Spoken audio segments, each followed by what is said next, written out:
Hello, everyone. You are in for an amazing weekend. It is time for the Danger Room. My name is Proxy, joined by Persia here. What up? And Angelic, going to sit in with us for a little bit. How you doing, sir? I'm doing pretty good, man. I'm feeling good. A lot of energy in the room already. I'm just so excited. We've been working so hard on Danger Room 2023, and I'm just excited to get the show on the road. Like, there's just going to be so much Marvel. We're just going to come at you guys from so many angles. So, yeah, just super excited. Yeah, definitely excited to get to see all the things that we have, as well as some different special events throughout the weekend, which we'll definitely get to as we kind of go through our phases here and there. But for now, Danger Room, man, tell me a little bit about it. Yeah, no, absolutely, guys. For those of you, it's crazy. You know, we have so many Marvel players now that have joined the community kind of during like the Parsec era, right? We have like new school. We have like an old school versus new school at this point, you know. But for those of you who aren't aware, yeah, Danger Room is an older school concept. The last one was in 2017, which is crazy to think. That's like 6 years ago, right? So the last Danger Room was half of Marvel's lifespan ago. And then before that, you know, it was an initiative that we started on Team Broken Tier. Shout-outs to Kugi. Shout-outs to Original Broken Tier. Yeah, Sam, Broken Tier for sure. You know, Yipes, Clockwork, Marlon Pie. We even had a couple special guests. Shout-outs to KP and stuff. But yeah, it was just an initiative that we started where we're just like, what if we all got together for a big weekend? We locked ourselves in a room, and then we just grinded out the game. We tried to see if we could advance the game, you know, figure things out, and just, you know, kind of sweat, but also have some fun, you know. Yeah. And, you know, from there, we just, you know, we were grateful. We had one in 2017, which is fantastic. Shout-outs to NotEnoughDamage and RayRay, our two returning Danger Room 2017 players. Okay. Yeah, it was just, oh, you know, actually, I'm going to call this out. The last one also had a lot of Midwest, but no Frankie G. This time we got Frankie G. So I was very excited. Shout outs to Joey D and Static Alpha, who were the last one. But, and low-key, like, the greatest form of Frankie G, in my opinion. I gotta apologize to Frankie. I did promise him we'd do, like, a Frankie era shirt or something. I wasn't able to put that together in time. I still haven't told him I haven't, so I don't know if he expects it. But, guys, please, hashtag Frankie G era in the chat if you guys see him play. You love the gameplay. He's leveled up a lot, and I'm very excited. We've got some interesting people. Another player I really want to highlight for sure is, like, NoLife. I think by far, you know, when I think of Danger Room, I always think of, like, how can we have an event where we can also have players who haven't gotten a lot of shine get that shine, right? And I think NoLife is really coming to his own. He had that insane hashtag campaign. I know. It was everywhere. I don't know if I'm gonna tell. That's what you gotta do, though. Click the hashtag at your own risk. He put it everywhere. We in the, you know, we Danger Room, you know, Red Bull. None of us associate with the hashtag. I was his own, you know, his own thing. But my God, yeah, dude. I know he got the retweet from Maximilian, dude. Right? Like, you gotta give him props to that. But yeah, like, that's the thing, right? The hustle, right? Like, what does somebody who hustles that hard just to get into Danger Room look like when he's in here? He's a success story. He got in. He got elected. You know, people wanted him, and then now he's going to be playing some of the best, right? We got Jibrill, LiberalTerminator, myself in the mix. You know, people who've been up and coming, like Noel Brown's kind of had almost like a rebirth, right? Oh, dude. He's got the Dormammu team. He had that insane CO run. I was going crazy for it. Insane CO run, and now he's here, right? Like, what does it all look like when you stack those kind of talents up against somebody like NoLife, who's just he bleeds New York, he bleeds, you know, the team. You know, he's all heart, and he's all, you know, and he's not afraid to show it. So very excited to, like I said, to have some of those talents be featured in a Danger Room type setting. You know, as we enter, you know, a new age of Marvel. You know, it's kind of how. Absolutely. I think that's what a lot of people have kind of said, is that it's not necessarily that EVO is like our final ending. It's more like the beginning of the next step, right? It's this process of this game that it just won't die, dude. it just will not. Dude, like, never. As somebody who's been here from the beginning, right? Like, I played, you know, Vanilla Marvel, you know, 12 years, man. 12 years. And if you were to tell me that after 12 years we would have the largest bracket at EVO, I wouldn't have believed it. Yeah. I wouldn't have believed it, so. It's like part of you is like, I always knew we could do it. But then another part was like, I wasn't sure there for a second, though. Oh, dude. No, it's crazy. And you know, I really hope that you guys enjoy Danger Room as a show. You know, we've got, like I said, we've got a lot of special events planned. I know later we're going to have you know, a hitbox cross-up combo contest. I'm really excited about that. Who can do the best combo on a cross-up? And, you know, we've got some other things. You know, we've done some, you know, just a lot of fun events, guys. Like, truly, I I personally have always taken the initiative that there's a lot of fun ways to play Marvel. You know, sure, we can have like the sweatiest bracket, and that might be the thing to watch, but I also want to make sure, you know, we do other things over the weekend. Like one of the things, like the talent bracket, right? The talent staff bracket. I'm excited to see you two play. You know, I definitely, at least see that Wesker move. You know, the max damage bracket, yeah, though. That's where I feel like I have the best chance, all right? Oh, man, yo. Yeah, there's a lot of ways to love Marvel, guys, and we picked a selection of events that I think really showcase the game, in my opinion. So, guys, welcome to Danger Room 2023. This is day one. And, yeah, please support the players, support the talent, support the staff. Thank you to TNS for helping us out. You know, we got to get the best to, you know, to do the best. So, yeah, and obviously to the players for joining us. So, yeah, and, you know, thank you, everyone. And you'll hear more about our sponsors, Red Bull, Hitbox, Guildhouse, as the day goes on. So, yeah, thank you so much, guys. I'll leave it off to you guys to talk. But, yeah, thank you, guys. Definitely. Of course. He's playing on a cross-up, too. Obviously, shouts to Hitbox. Doing a great job. It's definitely the weapon of choice for a lot of great players, but Angelic definitely one of the standout performers to get to see it here in Marvel 3. Yeah, between the two, it's going to be Wolverine versus Zero as the leadoff batters for both of these players here. Angelic facing off against NoLife. Angelic does have some other point characters he plays sometimes, though. So I'll be interested to see what he ends up deciding on. I mean, at this point in the game, you got to have some options. You know, we've seen quite a few people play different teams now than they have before. We saw Noel go back to his Wolverine team. Just having options at this stage of the game is crucial, it feels like. We'll see, though. It's going to be exciting to get to see. This is the one time we're going to see Ryu on stream all weekend. That's good for us. During butt check. Hey, you never know. RayRay might give us a show. Bring back Ryu for one good time. Oh, man. Like we said, Angelic versus NoLife. This is a first to 5. And again, shouts to everybody who's tuning in with us for Danger Room. Is monumental to be here after having watched so many of these. For sure. And, you know, we're nothing without the community. The community is definitely keeping us going, keeping us alive and well. And don't forget, we do have the start.gg page. It's start.gg/dr23. We have merch. You can contribute directly, and all of that directly supports the players. So, like we said, we'd be nothing without you guys. You guys have already gotten that pot bonus up there with your support so far. So we know we can keep on going and keep on schmoving. And speaking of, we're moving right into the next set. Now, we talked about Angelic, but NoLife, he has been out here, not just in terms of promoting on Twitter his infamous hashtag, but in general with Marvel 3. He's been competing for quite some time. We've seen him up on that Evo stage before, doing his thing, and now he's here fighting against some of the best. Angelic is going to bring, I know that he had been tooling around with this, but I wasn't sure that it was going to be the pick, but it looks like it's going to be what he's going to try and grind with here. Vergil Morrigan in addition to the Shuma. Shuma laser with Morrigan you don't see very often. It is incredible. It serves almost the purpose that the Strider assist does, at the same time as sort of what Missile's kind of accomplishing. Oh, finding the perfect opportunity to X-Factor punish. Couldn't quite seal the deal on Vergil, but he was close. So close. Finds that X hit, goes for the double teleport, not quite going to work out, and he's able to get it with the Mystic Ray. Again, a very potent mix-up assist because of how delayed it is. Oh my, you know, he wasn't even on the screen. It was just the beam right there. How are you supposed to block that? Oh, okay, try to go for the X-Factor throw. There is a tiny gap, but here we go. Oh, are we going to see Dante come back? Dante level 3 comebacks. We got double trigger activated. Acid rain on the screen. But we've seen that. Oh, she's tiny. You got to respect. Oh, okay. Looking for everything. Trying to go for the launcher in certain situations. Killer B, but again, his mashing, crouching light. Angelic knows how to use those buttons to go underground. One of the strongest things about Morrigan that we don't even get to talk about so much. Right. She's tiny. She sneaks in every little nook and cranny that you leave open, which can be dangerous. But now NoLife is getting his game plan going. He's got the cross-up with the jam session. We already know how potent that can be. And the kill on Vergil is done.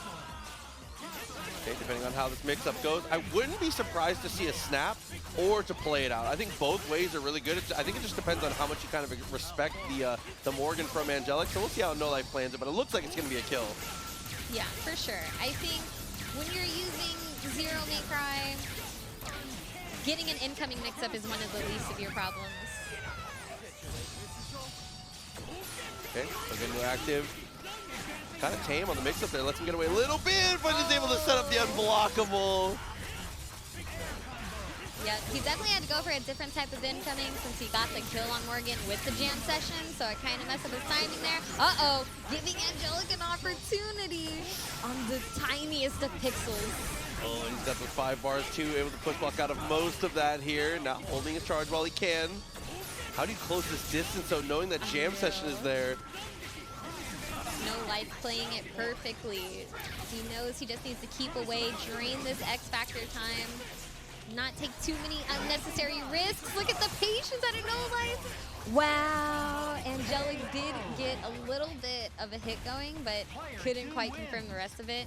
NoLife was ready with the buttons. You see that really often, I think, especially with Zero, is when people rip a push block, his buttons are so good that it still turns out into something, but NoLife, unfortunately, gets kind of caught in the trap here. Angelic spends that X Factor really early, but it's well worth it for Zero.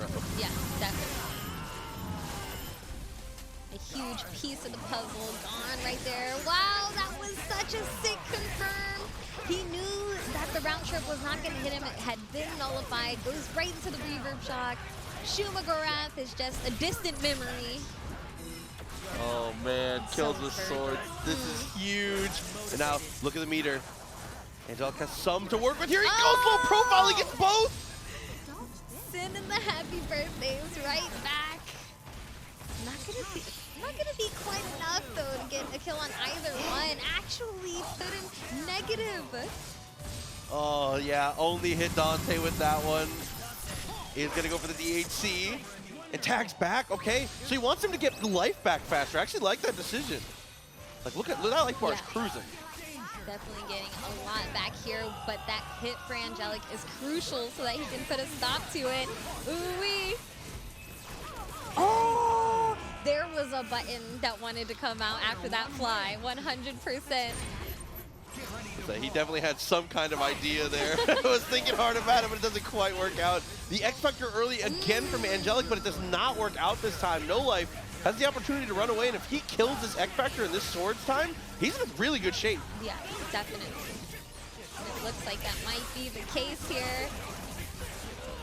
Nice! Still got the confirm! Got that S right on time. Just another day in the office for NoLife. Wow, just jam session holding it in place perfectly. That was an incredible combo fix from NoLife. And the mix-up is same side. It was very far away. It looked like he was going to go for one of those weird, ambiguous medium teleports, but He just came down with a button.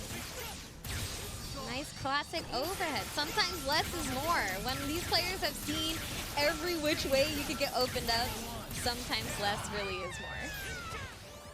see, that's the case one more time. Shuma-Gorath. This time it is going to not work out, but he does find a way somehow. Was that down heavy in the air? He gets the reverse pizza cutter to make it work. My goodness, the conversions from NoLife. I feel like that's especially impressive against weird body Shuma. Yes. Like this character is definitely combos feel very droppable. For sure. So keeping it together, 2-2, tied up. Oh, the double throw attempt right there, successful for NoLife. Okay.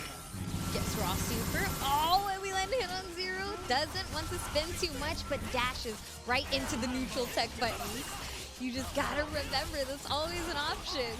Yeah, I think he was going for Helmbreaker on NoLife's wake up, but Zero's buttons are just so good, so significant. You can't just neutral jump right in front of him. He covers all that space. Oh, okay, same side. Gets it with a very late cross up with the lightning. So low to the ground too. when you're sitting there blocking jam session, you're trying so hard to focus. Like, okay, which way is it gonna be? Oh, good. I feel impossible. I'm mashing push block and just, you know, I'm flipping Pray, coins. yeah. That'll be fine. Push block and pray. Ooh. Oh, didn't even get to the push block part that time. Good lord. NoLife gonna open this one up upon completion of combo here. That's gonna make it 3-2. So NoLife getting a little bit ahead, but it's been very back and forth. Definitely.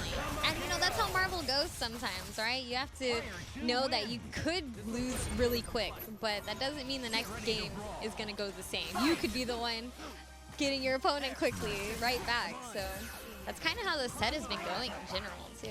So Angelic pointed at the stick for a second when we got into it. So he said, let me check my buttons real quick, I believe is what he said here. So I think that there might be the potential for a discrepancy in buttons here, but he was taking just a second for it. Looks like everything is right, though. Sometimes you just need to confirm for your own sanity. Like, you know what, let me just be sure. I know I pressed this button and it didn't come out. Let me just check. I definitely, I know that anyone who has ever lost a tournament set because they punted a game to bad buttons, you were all crazy with how we checked them now. Yes. Can never be too sure, honestly. Oh, he almost had to confirm. I wonder if he wasn't sure if the stinger was going to connect. He's a little late on the launcher, and now Vergil is eating it. That's always a heartbreaker. Oh, but a second chance at life exists. Yes, because of Sogenmu timing, it messed up his assist extension there. So Vergil actually came out at the wrong time. So an odd situation, but Medium Buster just beats him out of the teleport.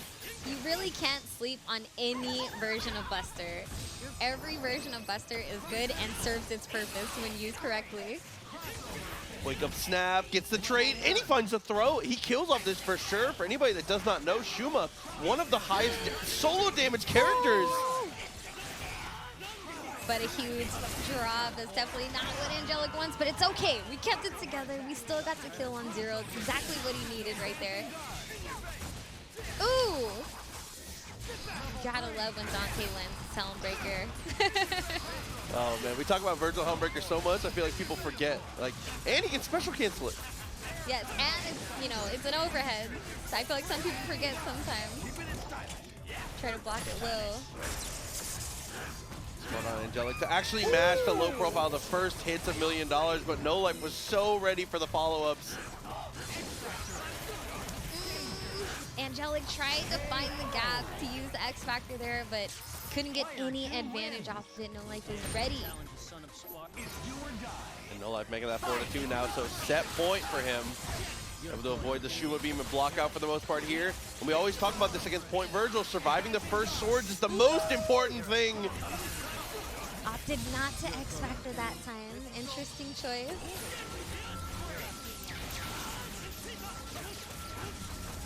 Oh my God. Goodness. NoLife definitely can just get these conversions from anywhere, it seems.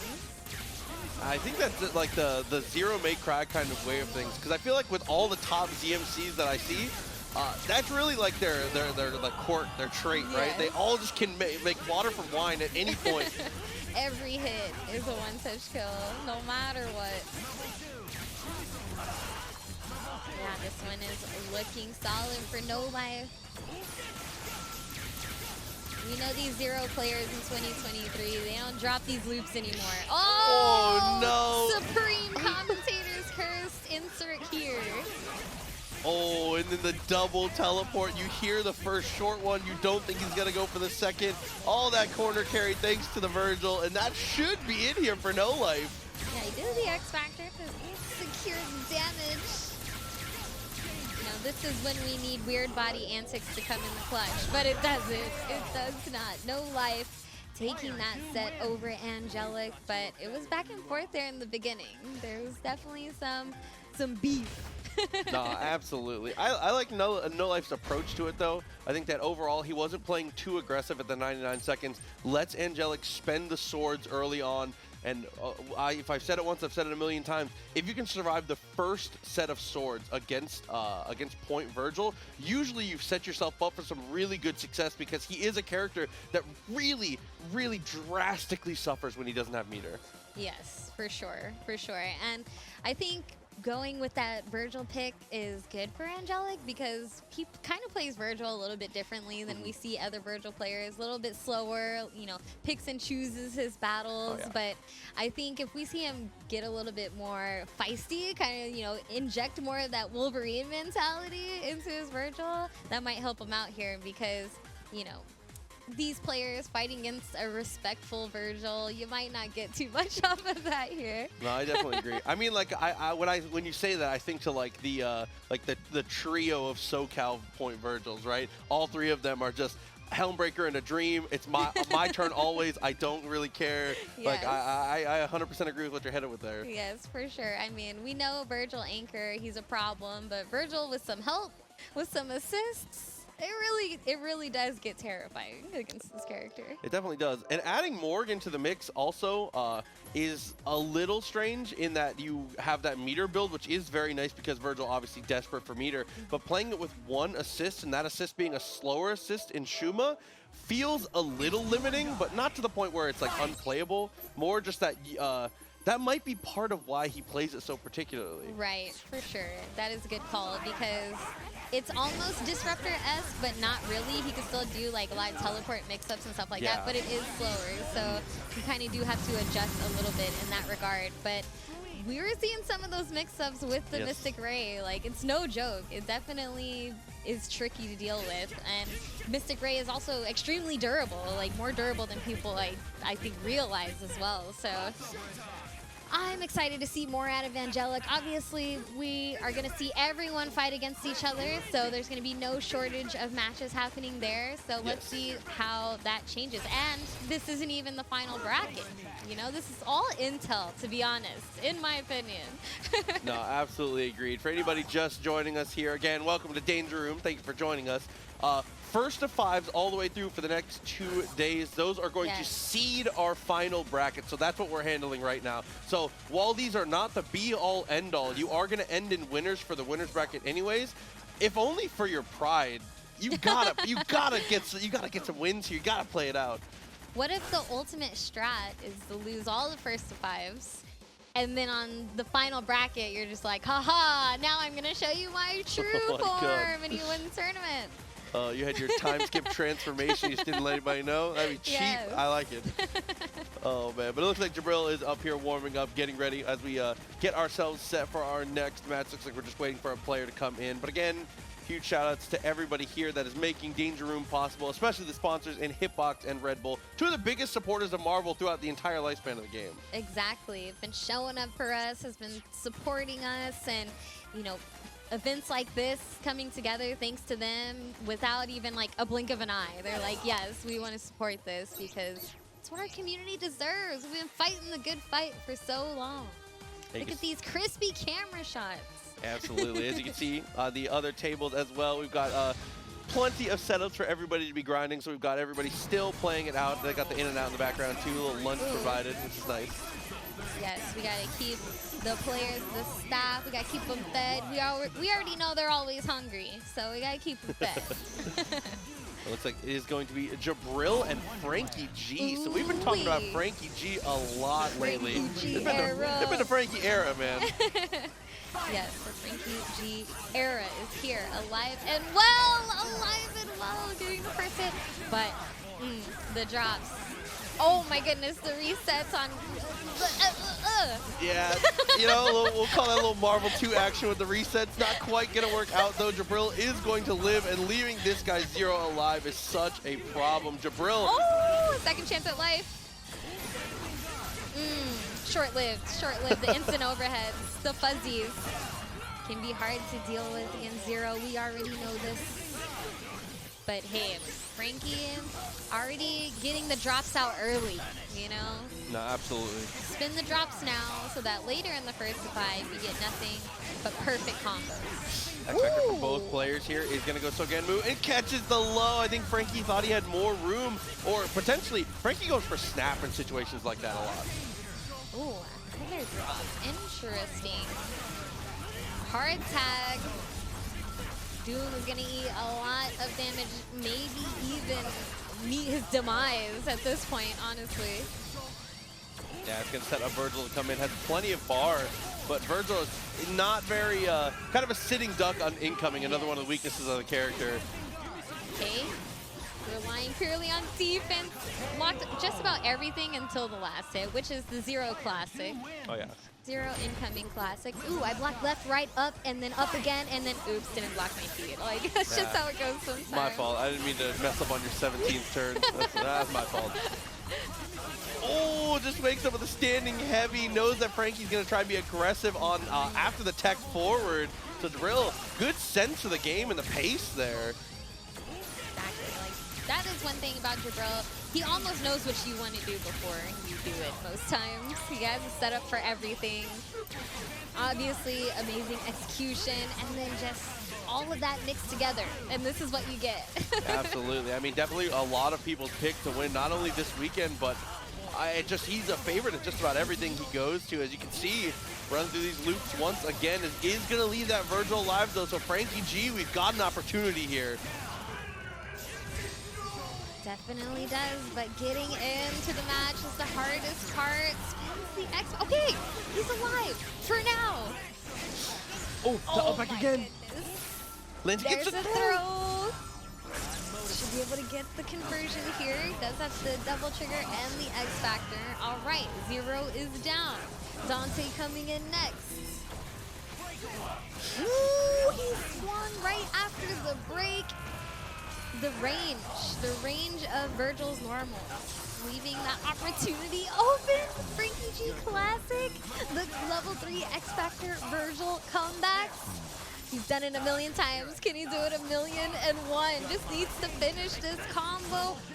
What'd I tell you, Proxy? He was just getting the drops out early so he can finish the combos later. And especially impressive, too, because that combo started in X Factor 3 and ended out of X Factor. Adjusting to that timing switch is crazy. You are 100% correct. It's definitely not always easy to adjust to, but Jibrill, like we were talking about before, it doesn't matter where on the screen you're getting hit, the possibility of that turning into a dead character is very high. No, absolutely. From full screen off a fireball, he still turns into something when he drops. And now Frankie with the DHC. Oh my goodness. Getting so many opportunities. Okay, I love the option like to snap Vergil in. Like, you knew he was going to trade with the super. Might as well bring in this character now. Oh, jumped in, looked for the throw, was trying to be preemptive. He anti-airs with the Helmbreaker. I like that, Frankie G. Helmbreaker. Helmbreaker, you know, Frankie uses Helmbreaker in a way that it seems perfect for almost any situation. Definitely the fix-all. Yes. You know that really sticky tape they put over like pipe leaks and stuff like that? That is how he uses it. The flex tape? Yes. Oh my god. Got to kill a Magneto, though. You know, Vergil, even without the Hellbreaker, you know, is somewhat of a flex tape himself as we get underneath. Very nice. And has to X Factor because he wasn't building bar. Right. And you definitely don't want to leave that character alive. Not in Frankie G's hands. You've got Doom all alone. Great defense there from Frankie. Can it last, though? Oh, he's taking a lot of chip. He mashes the light. Unfortunately, it doesn't work out. Honestly and truly, that was a very brave. If you're gonna, you have to guess something there because you're never gonna get another opportunity. So I definitely respect the match in the crouching light. For sure. Ooh, again. Just perfect confirmed. That Jibrill trying to cement himself. If he can get Magneto out of the way and potentially look for a snap on Doom, right, might be able to set himself up here.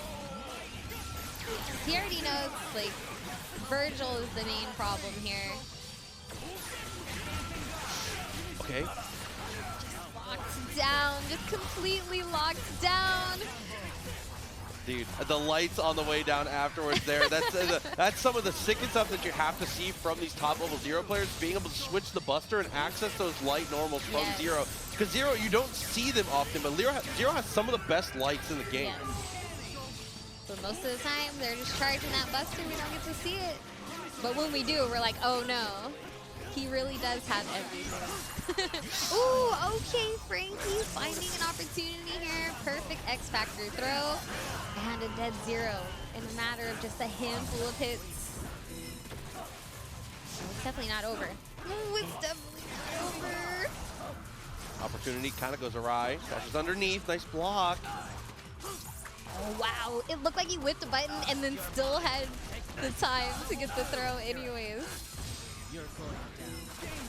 Okay, so let's see how much bar he's able to build while he kills here, or how much rather he needs to use to get the kill. He needed to spend it. That's also gonna make his incoming a little less trusty. Woo! That could have been dangerous. It's still dangerous, honestly. Like, all this X factor that Frankie G has to survive through is not gonna be easy. But Jibrill uses all his resources. Oh my goodness, the push block saved his life. Oh, the stinger punish. Didn't look like he was going to go for it there. I thought he was going to get chipped out. Frankie finds it somehow, but you've got to finish. Jibrill has X. He has the bar, though. Just needs to finish it, and he does. The Frankie G era is here. You know, we used to meme and be like, ah, you got hit, whatever, you might drop it. He's finishing stuff now. Now we really have to worry. Oh. Good air there off of that. Jibrill. So maintaining composure. I think that's the scariest thing about Jibrill is like I cannot remember the last time I saw him look like shaken. His mentality is insanely strong, and I think one of the best things about him as a competitor, so even losses like that, he's very good at like recorrecting course. Right. I mean, because a lot of us have been playing this for a long time, we just know that games go down like that sometimes, and you cannot let it phase you. Oh yeah, your opponent is going to try and grab you with Vergil, and they're going to get OS Stinger and kill you for it. That's going to happen sometimes. Nice punish though. Should be able to get the kill on Zero. Has plenty of bar left over as well. Great for Frankie right now. Definitely going to be enough. Doom, Vergil, Shell. Oh my goodness. What? It comboed? Amazing. I knew it comboed like off of all the hits, but not off of the first hit. I did not know that. And he's able to fix it there. Good recognition, a way to slow it down. Ooh-wee.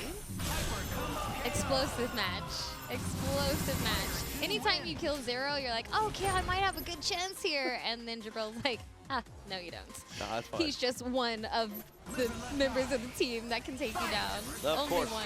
That's one thing I think people forget about for Jibrill. Not necessarily forget, but don't acknowledge enough, is that Jibrill is in the conversation for the best Dante. Like, he is, honestly and truly, of the active players, is one of the best Dante players that we have. So he is more than capable of getting it done, even if you're able to get to the Zero. Exactly. Exactly. What a change of pace here. Jibrill just chilling full screen right now, and Magneto is bleeding for it. Actually trying to close the distance. Check the boomerangs, the mag blast where he can. The DP into the jam session. Jibrill turning on the offense at a moment's notice. Frankie scheming. Might be looking for a DHC here soon. Might find it out with Doom though. Oh. Punished him for throwing those rocks out there. That could be a dead Doom or a snap on Vergil. Either or, both good options to be honest. Yeah, might go through the assist, and then, no, he is going to go for the kill. So Genmu it is, has belief in the mix-up here. Like you said, Vergil, the sitting duck. Jam session going to come out late to add more layers.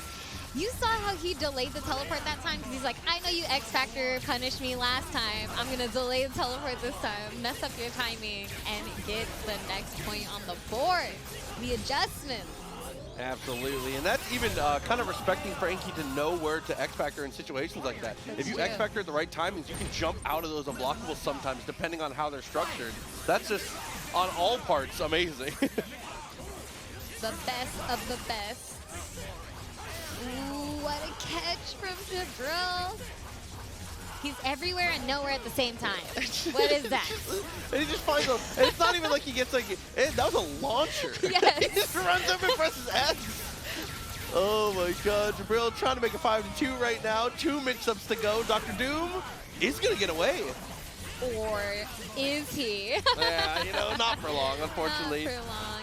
the way he uses Jam Session, like, he doesn't always go for the immediate, you have to block Jam Session on incoming. He'll leave you enough space to make a mistake, or he'll delay it enough to throw off your usual game plan. He uses Jam Session in a lot of different ways. Oh, yeah. And I think that definitely sets him apart from other ZMCs. Oh, and is able to get conversion. That is such a difficult one if you don't know the structure of it, because Zero throws him into the Jam Session that's still active. What a neat and tidy for Jibrill. He wants to take this final game with a perfect. That's what he wants. Ooh, and there it is. Wish granted. 5-2. Frankie was definitely putting him on notice there. Oh, he yeah. was definitely keeping him on his toes.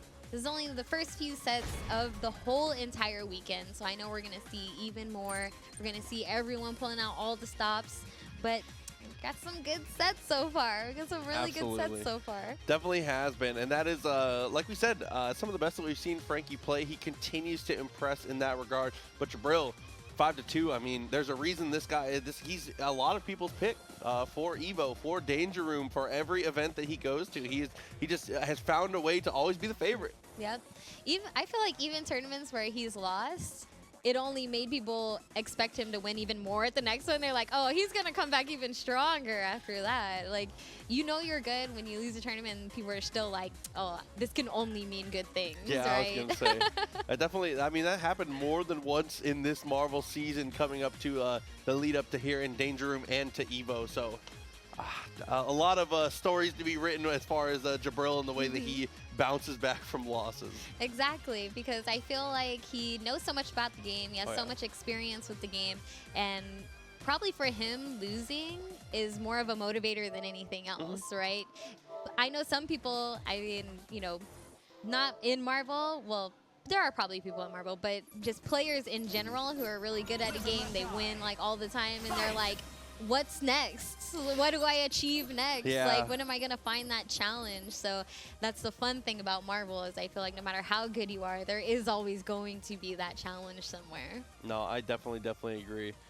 And speaking of challenges, got another one, good one coming up. It is going to be RayRay, our first sighting of RayRay here on the stream, facing off against Not Enough Damage. And it's funny to see these two as the two to face off. I believe when we were talking about it earlier, the only two returning participants of the last Danger Room. Yes. So veterans in more than one sense of the word. You know, veterans here at Danger Room, veterans in the community, and also for at least Not Enough Damage's sake, veterans at the promo and pop-offs for all the events that ever called for any type of promo or pop-off. Yes. His video for the votes for Danger Room, I was like, sorry, I can't hear you over the clanking of your millions of medals that you have hanging around your chest right now. And I think the funniest thing about that to me is if you've ever interacted with Eddie in person, he's just such like a, hey, how are you doing? It's, hey, Alex, it's so good to see you. And then when you see him in a video, he's just, bro, it's so, he is such a character. Yes. I love Eddie so much. Yes, he knows how to put on a show. He's definitely been doing this a long time and has always had like the crowd support because of it, honestly. I remember seeing him way back in the day at Final Round. All of Atlanta right there supporting him. All of Atlanta had his back, and you know, he was showing up, definitely giving everyone what they showed for, and like taking out names, putting people on notice. So he's never gonna stop doing that, even though he's a family man now. He's got to set an example for his child. He said, my child, this is how you play neutral. Oh, this is how you pop off. Well, facing that off against RayRay, I'm honestly and truly, in my opinion, on my Rushmore of Marvel 3, definitely one of the faces that takes it up. RayRay, a player that does not need much introduction, is just one of the goats of the game for sure. For sure, 100%. And again, a clean pickup. Ooh, a little bit of a drop there, but it's okay. He's still in control. That's one of my favorite things about watching RayRay, is he is one with each and every character that he uses. Seeing someone be extremely comfortable with a character as if that's them on the screen moving around can be rare sometimes. So I love watching that. RayRay is one of my favorite players to watch. No, I think that's the energy for sure, though, is when I see white Magneto and I see white Sentinel, there's only one player I think of. White Doom, there's some contention here and there, but for the other two, it's just like, you just think Ray. Exactly. I mean, no one dares to pick up this robot. Not in this day and age. But only RayRay can make him look like a top-tier character. Oi, but there's the X factor here. He says, I'll show you what a real top tier looks like. Yup. Yup. Not enough damage. Is like, nah, let me just show you guys the difference in tier list real quick. Oh, and is able to find the air throw as well. I think an interesting thing to point out about Eddie as well is that he's one of the final defenders of Zero Beam Vergil. Almost every single Zero Doom player has switched to missiles. Yes. Eddie is one of like 2 players left who's like, nah, I rock with Beam. Yep. Yep, it's true. I mean, Beam does require you to be a little bit more aware of like when you're using it, how you're using it, because you can easily mess up your combos if you're not using it correctly. Whereas missiles, it just gives you that protection, gives you that coverage that a lot of Zero players like to use. Yeah, low-key, missile players, they're calling it all willy-nilly. They said, you know, it'll be fine. But Yeah, it'll be fine. But no, RayRay finds another touch here off of the drones. It's going to be able to kill Zero without needing to spend any bar. It's going to be Doom coming in, kind of a rancid situation here, but does manage to escape.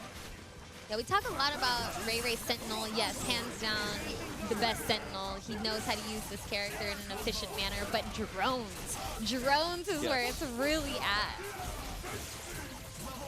Fortunately, Magneto is going to get cooked. And we're going to leave us with my personal favorite shell in the game here. I think that Doom drones is the most fun thing in the whole game to play. Personally, watching this guy play is what makes me play it myself. Ooh. I was like, it's too sick. Saw that punish conversion attempt as well from RayRay, but we're just going to DHC out, get some space. Ooh, catches the hard tag. The drones proxy. He's sending 3 of his homies out there. Yeah, was able to get the second jump as well just to make sure the combo is going to work out. Has a snap ward DHC afterwards and is going to go for the DHC. Oh, didn't get the hit on that drone. The drone did catch not enough damage, but no conversion from RayRay, and that could be death. Like, Sentinel can get in with hard drive, but he's going to conserve it. Uh-oh. Yeah, that was a supreme positioning there from Not Enough Damage to cross him up and make him hard drive back into the corner, and then the level 4. Yes. Not even needed, but also at the same time, very much needed. Make him think about it. I like that. I like that. It's all about asserting the dominance here. So a quick 2-0 for Not Enough Damage in this set, but they've been fairly close. Side TAC from RayRay. Keeping it simple though. Ooh, not quite enough, but there it is. To get the tag into Doom, sets himself up for a better situation. Nice block from Eddie. Vergil actually catches all the drones there. Trying to take the hit for Doom. Not going to get too much off of it though. Back to neutral for both. You know, RayRay's always really good about getting to super jump height without actually super jumping, so he could still use the drones. And then, you know, you're just falling into it. You're like, where are they? Where am I? I don't know. Ooh, that one missile actually interrupts the super. Good call out there from Not Enough Damage. Ooh, drones again, saving the day. A lot of trades right now. Okay, bringing Magneto back in. We want that movement. We want to be able to kind of make Not Enough Damage work for it, make him slip up a little bit in the process of doing so. Oh my god, the conversions into the snap. Woo! Oh, How yeah. do you block it? A little shimmy back and forth. He's going to be able to build up the level 3 and is going to get the squeeze here. Vergil goes down. It's all up to the red Doom. You know the worst part about that too is when you're trying to block, you're like moving your stick left and right. You just feel so stupid sometimes. I'm Mario Karting to try and, oh my god. So here we go, answering back, firing back, 2-1 now. Okay, I mean, that's a classic start from RayRay. He doesn't mind giving up real estate at round start, just blinking backwards, just because he's confident in his own neutral, and he knows that he has this an assist layout that will allow him to be able to rebuy that space when he needs to. But not enough damage in the same situation is more than willing to just take that space up. The range, the range. You just never expect this tiny little character to have range like that, and then he does. And he sticks out the limb. Yes. Like, on full screen. Okay. Ooh, I love the spots that RayRay contests against the incoming. Okay.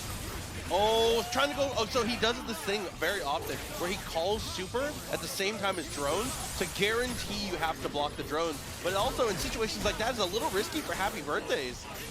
Yeah, he was almost happy birthday right there, but luckily made it out of there fairly safe. Trying to fight it out. Ooh, flew over the snap, but gets the throw anyways. And you know, having the plasma beam for the throws, that's huge for this team. Not really. It simplifies a lot. Lets you save your X Factor in a lot of situations too. Because most other teams with zero, if you don't have something quick to pick it up, you have to X Factor a lot. Yes. Especially if you really want a character font. Ooh, caught the push block there. Gets the throw. This could be it. Might keep it super simple. X Factor. Finish the job. Definitely the right decision here. NotEnoughDamage going to make it 3-1 here. Is getting ahead and is looking extremely stable while he does it. There's not a lot of scrambles between these two. Even in moments where they do trade, it's not nearly as scrambly as it is in most situations.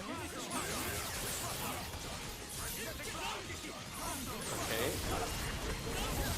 Oh. Ooh, Vergil getting beat up a little bit, but NotEnoughDamage knows exactly how to save him, and that's something we've seen. Like, I remember Flux showing that off way back in the day, like full screen, so getting the conversions off of like one fireball. Super, super clutch, super handy for situations like saving your characters too. Good defense from Ray. Oh, he's trying to catch him. He saw the pizza cutter right under his feet. Ray, uncharacteristic, misses a blink in that situation. But there is that setup I was talking about. He calls the drones during the super, but unfortunately not enough damage just goes underneath with the launcher. RayRay lives again. That's crucial. Gonna get clipped. So it's okay. We're flying. We're safe.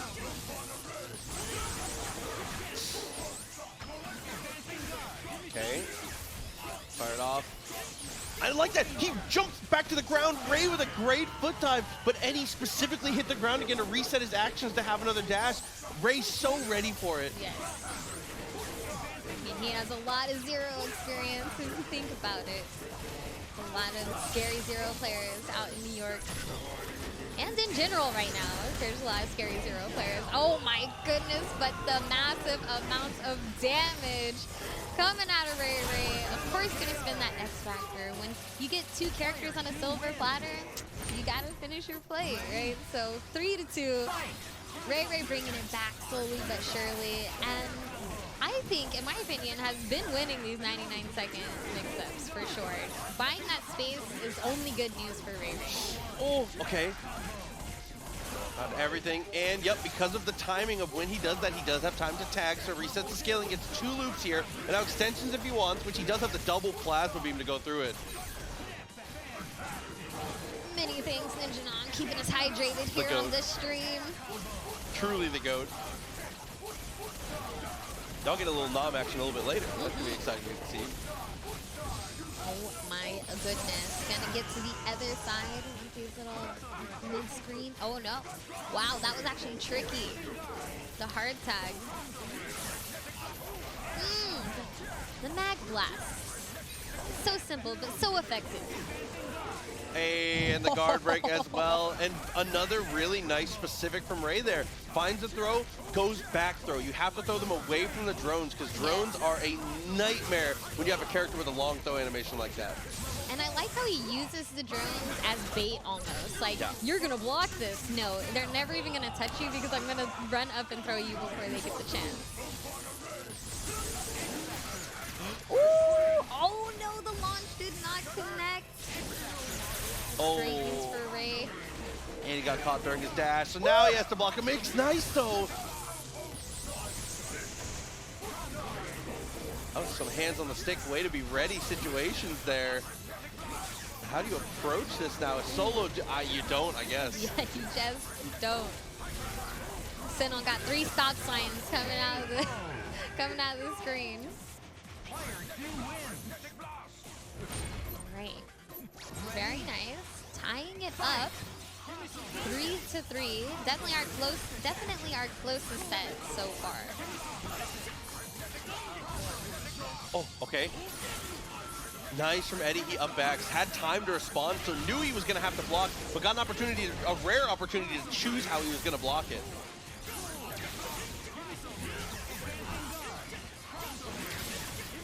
Oof. Wow. Yeah, a lot of patience out of RayRay there. Sometimes you just have to live in the corner until it's safe. You can't get too anxious to get out. But he does a good job at that. He does a good job at waiting to find opportunities to DHC. A lot of red health on a lot of these characters, though. Ray doing a good job keeping that whole team alive, but one hit could bust this whole thing open. I mean, that's something we've seen out of RayRay. He likes keeping the team alive. Oh, yeah. He'll do whatever it takes. He also has a very old school mentality in that he doesn't really raw tag like a lot of the modern players do. We've seen that be the demise of a lot of people going for a bad hard tag, so if anything, that's a good habit to not build. Oh, okay. Finger lasers for a little bit of chip. Good reposition as well, but Eddie is so ready, and he's going to X this time. Yes. Yes, indeed. I mean, we were talking about how Plasma Beam is so great for extending the throw, but we're seeing him use it in neutral right before he gets the throw. So you got to make those decisions. Do I X-Factor here or do I not? And I think that was a good time. Magneto lost a lot of red life. Now he's out, and Sentinel is all by himself. Oh, good blocks. Getting a little bit of that flight starter. Tries with the jumping medium. Any of those limbs that stick out the legs are pretty good because they do break projectiles. So depending on the angles, you are able to get some free touches on Zero. Ooh, there is the pickup with the rapid slash. Yeah, that's the big body specific stuff. Against a lot of characters, rapid slash can't quite make it there, but unfortunately, Sentinel is just like the prototypical character who is just designed to get beaten up. Yeah, I know. Give him back his 1.3, all right? He needed that. He needs it. He needs it.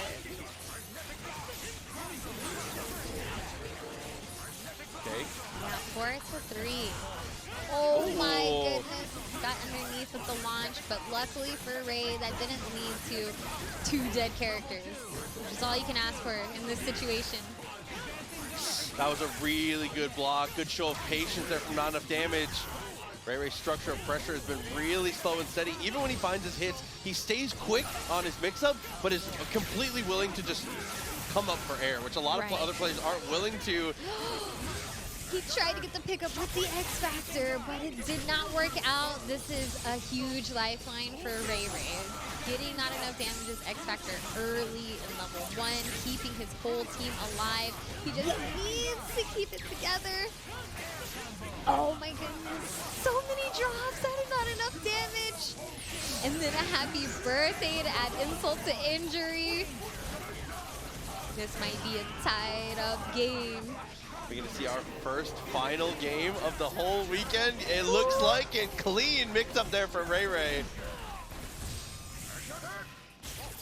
You see he goes for crouching heavy there to get as close as possible so the Doom DHC does even more. Final game. Final game. Our first one of the day. Our first one of the day. And look at that movement. The movement's so crispy. He just knows. He knows where he wants to be. He knows how to get there.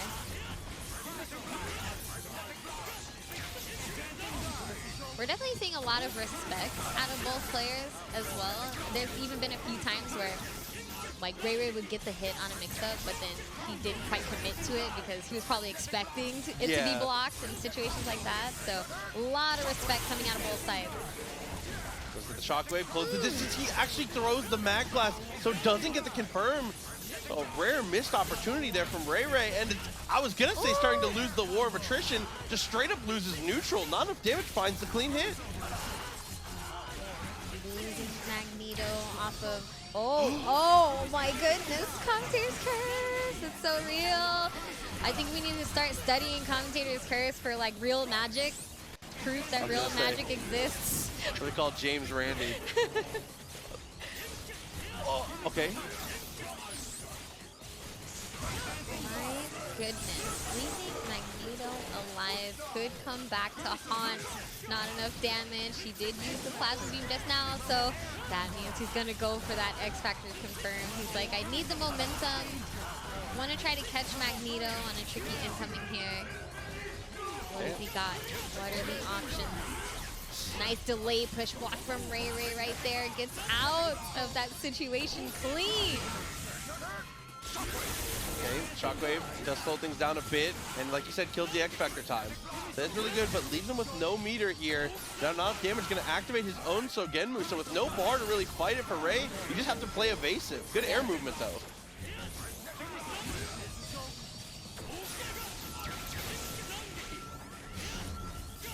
See, he's jumping with Pizza Cutter again. He's really looking to try and snipe him in the air. He's trying his best. He is reaching, grasping. Ooh. Oh, okay, a snap there.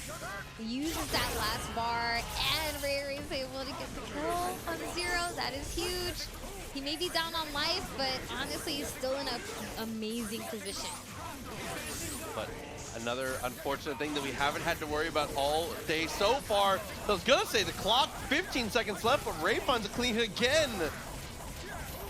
Yep, RayRay is so good at just confirming from such a height that you're not expecting to sometimes. Just keeps it nice and meaty on the incoming. He's gonna be able to build a second bar, but right now you should go for the longest combo you possibly can. Go for it and drain out some more this time.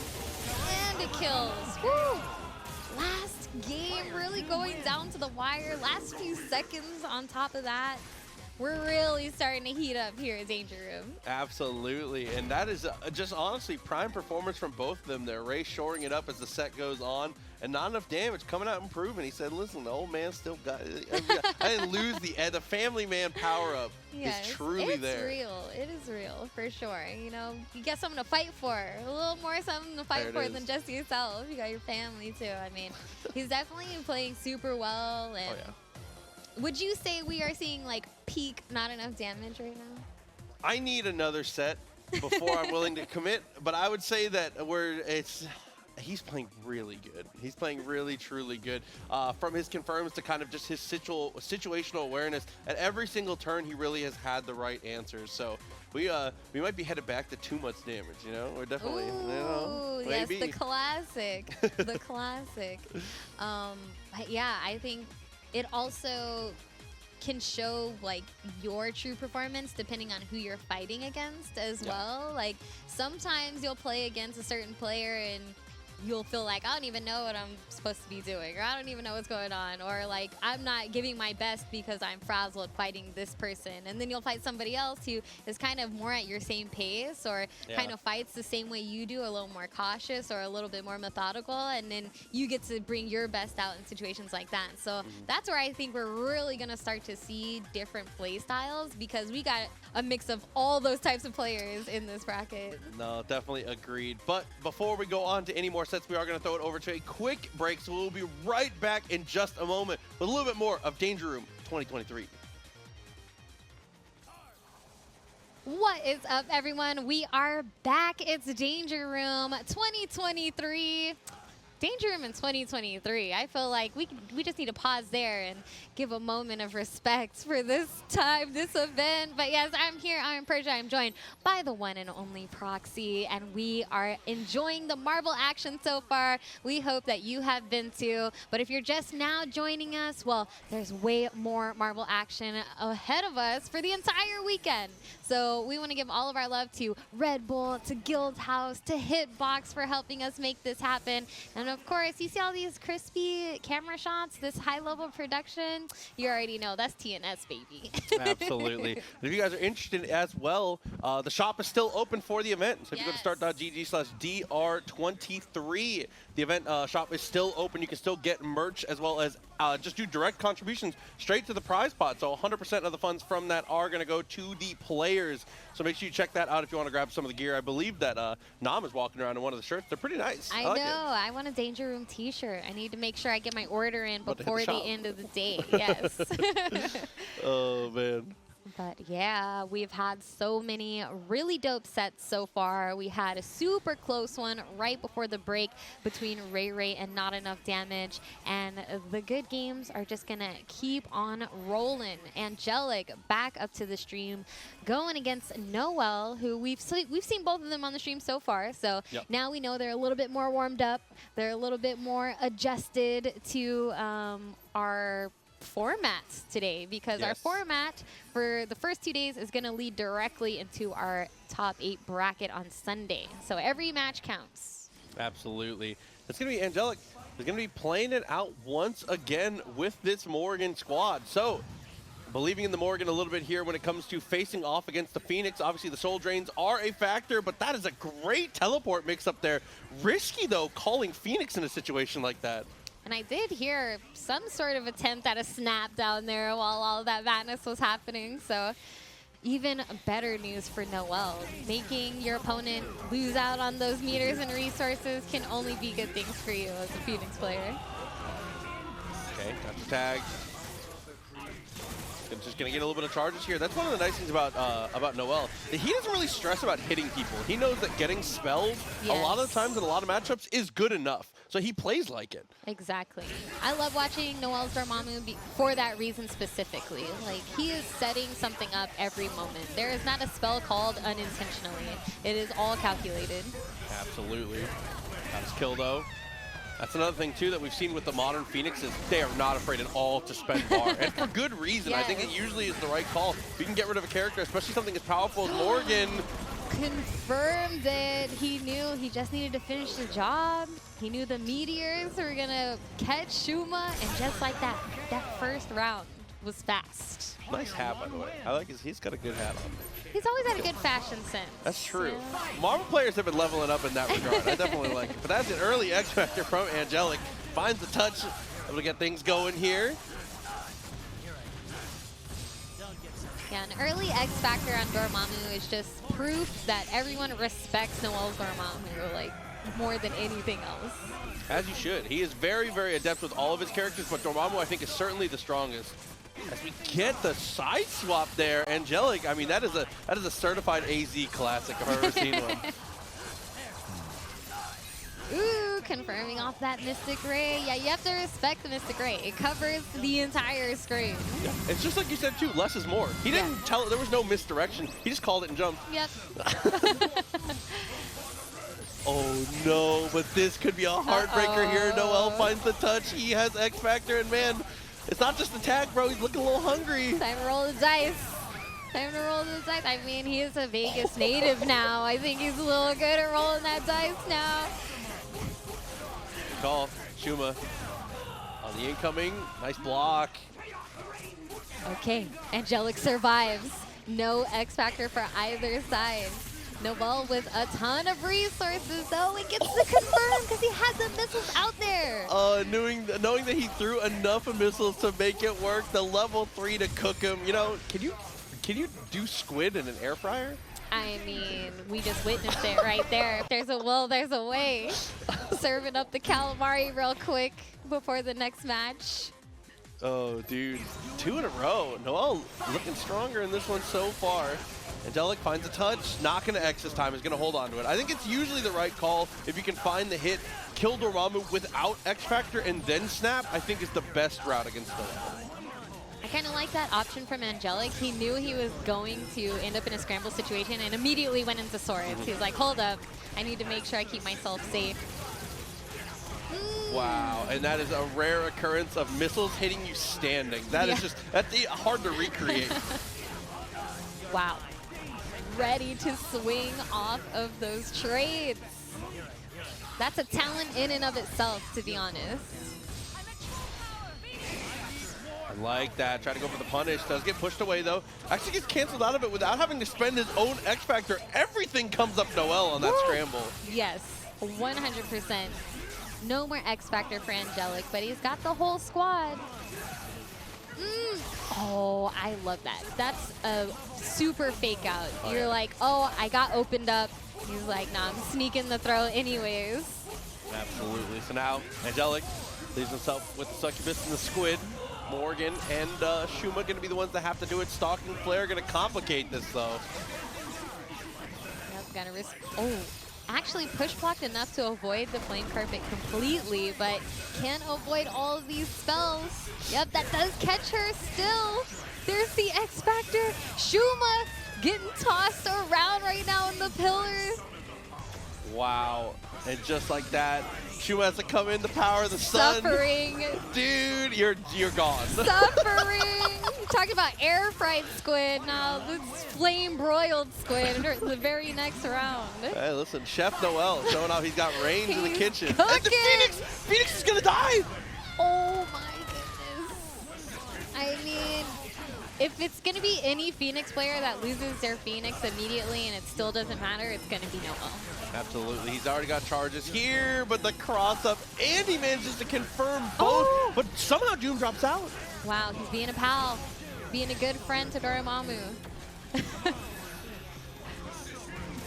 now we wait, now we delay. Wow, actually got crossed up right there by the missiles. Oh, and he's able to get the, dude, because he knew the carpet, all the hits hadn't happened, so if he presses S there, he knocks him into the carpet, the combo drops. Amazing awareness. Top tier awareness. And now, a rare sight to see, a Morrigan just eating all the plasma. How the tides have turned. Still got to Oh confirm my the God. pillar. He had the stalking flare right after too, just in case. He's Oh got yeah. The 3 charges stock too, the jump scare is ready. Oh, this is a problem. Oh, this is a problem. Ooh. Oh. Noel feeling himself. Feeling himself. I mean, when you're playing like that, I would be feeling myself too. He is playing really, really well. Oh, gets the legs. Knew it was going to be too far for the launcher, but unfortunately, it's a clean hit. Angelic does get it and has to go for the TAC because he wasn't building bar. Right, exactly. But Noel was ready for it, and now he gets the hit on Vergil. Everything working out for Noel. That's an easy punish on Morrigan, but you know, she's still alive. It was just enough to make a statement. Absolutely. Sometimes the pressure of knowing your health is starting to dwindle against a character that can chip you down like Dormammu Yes. is as good as any mix.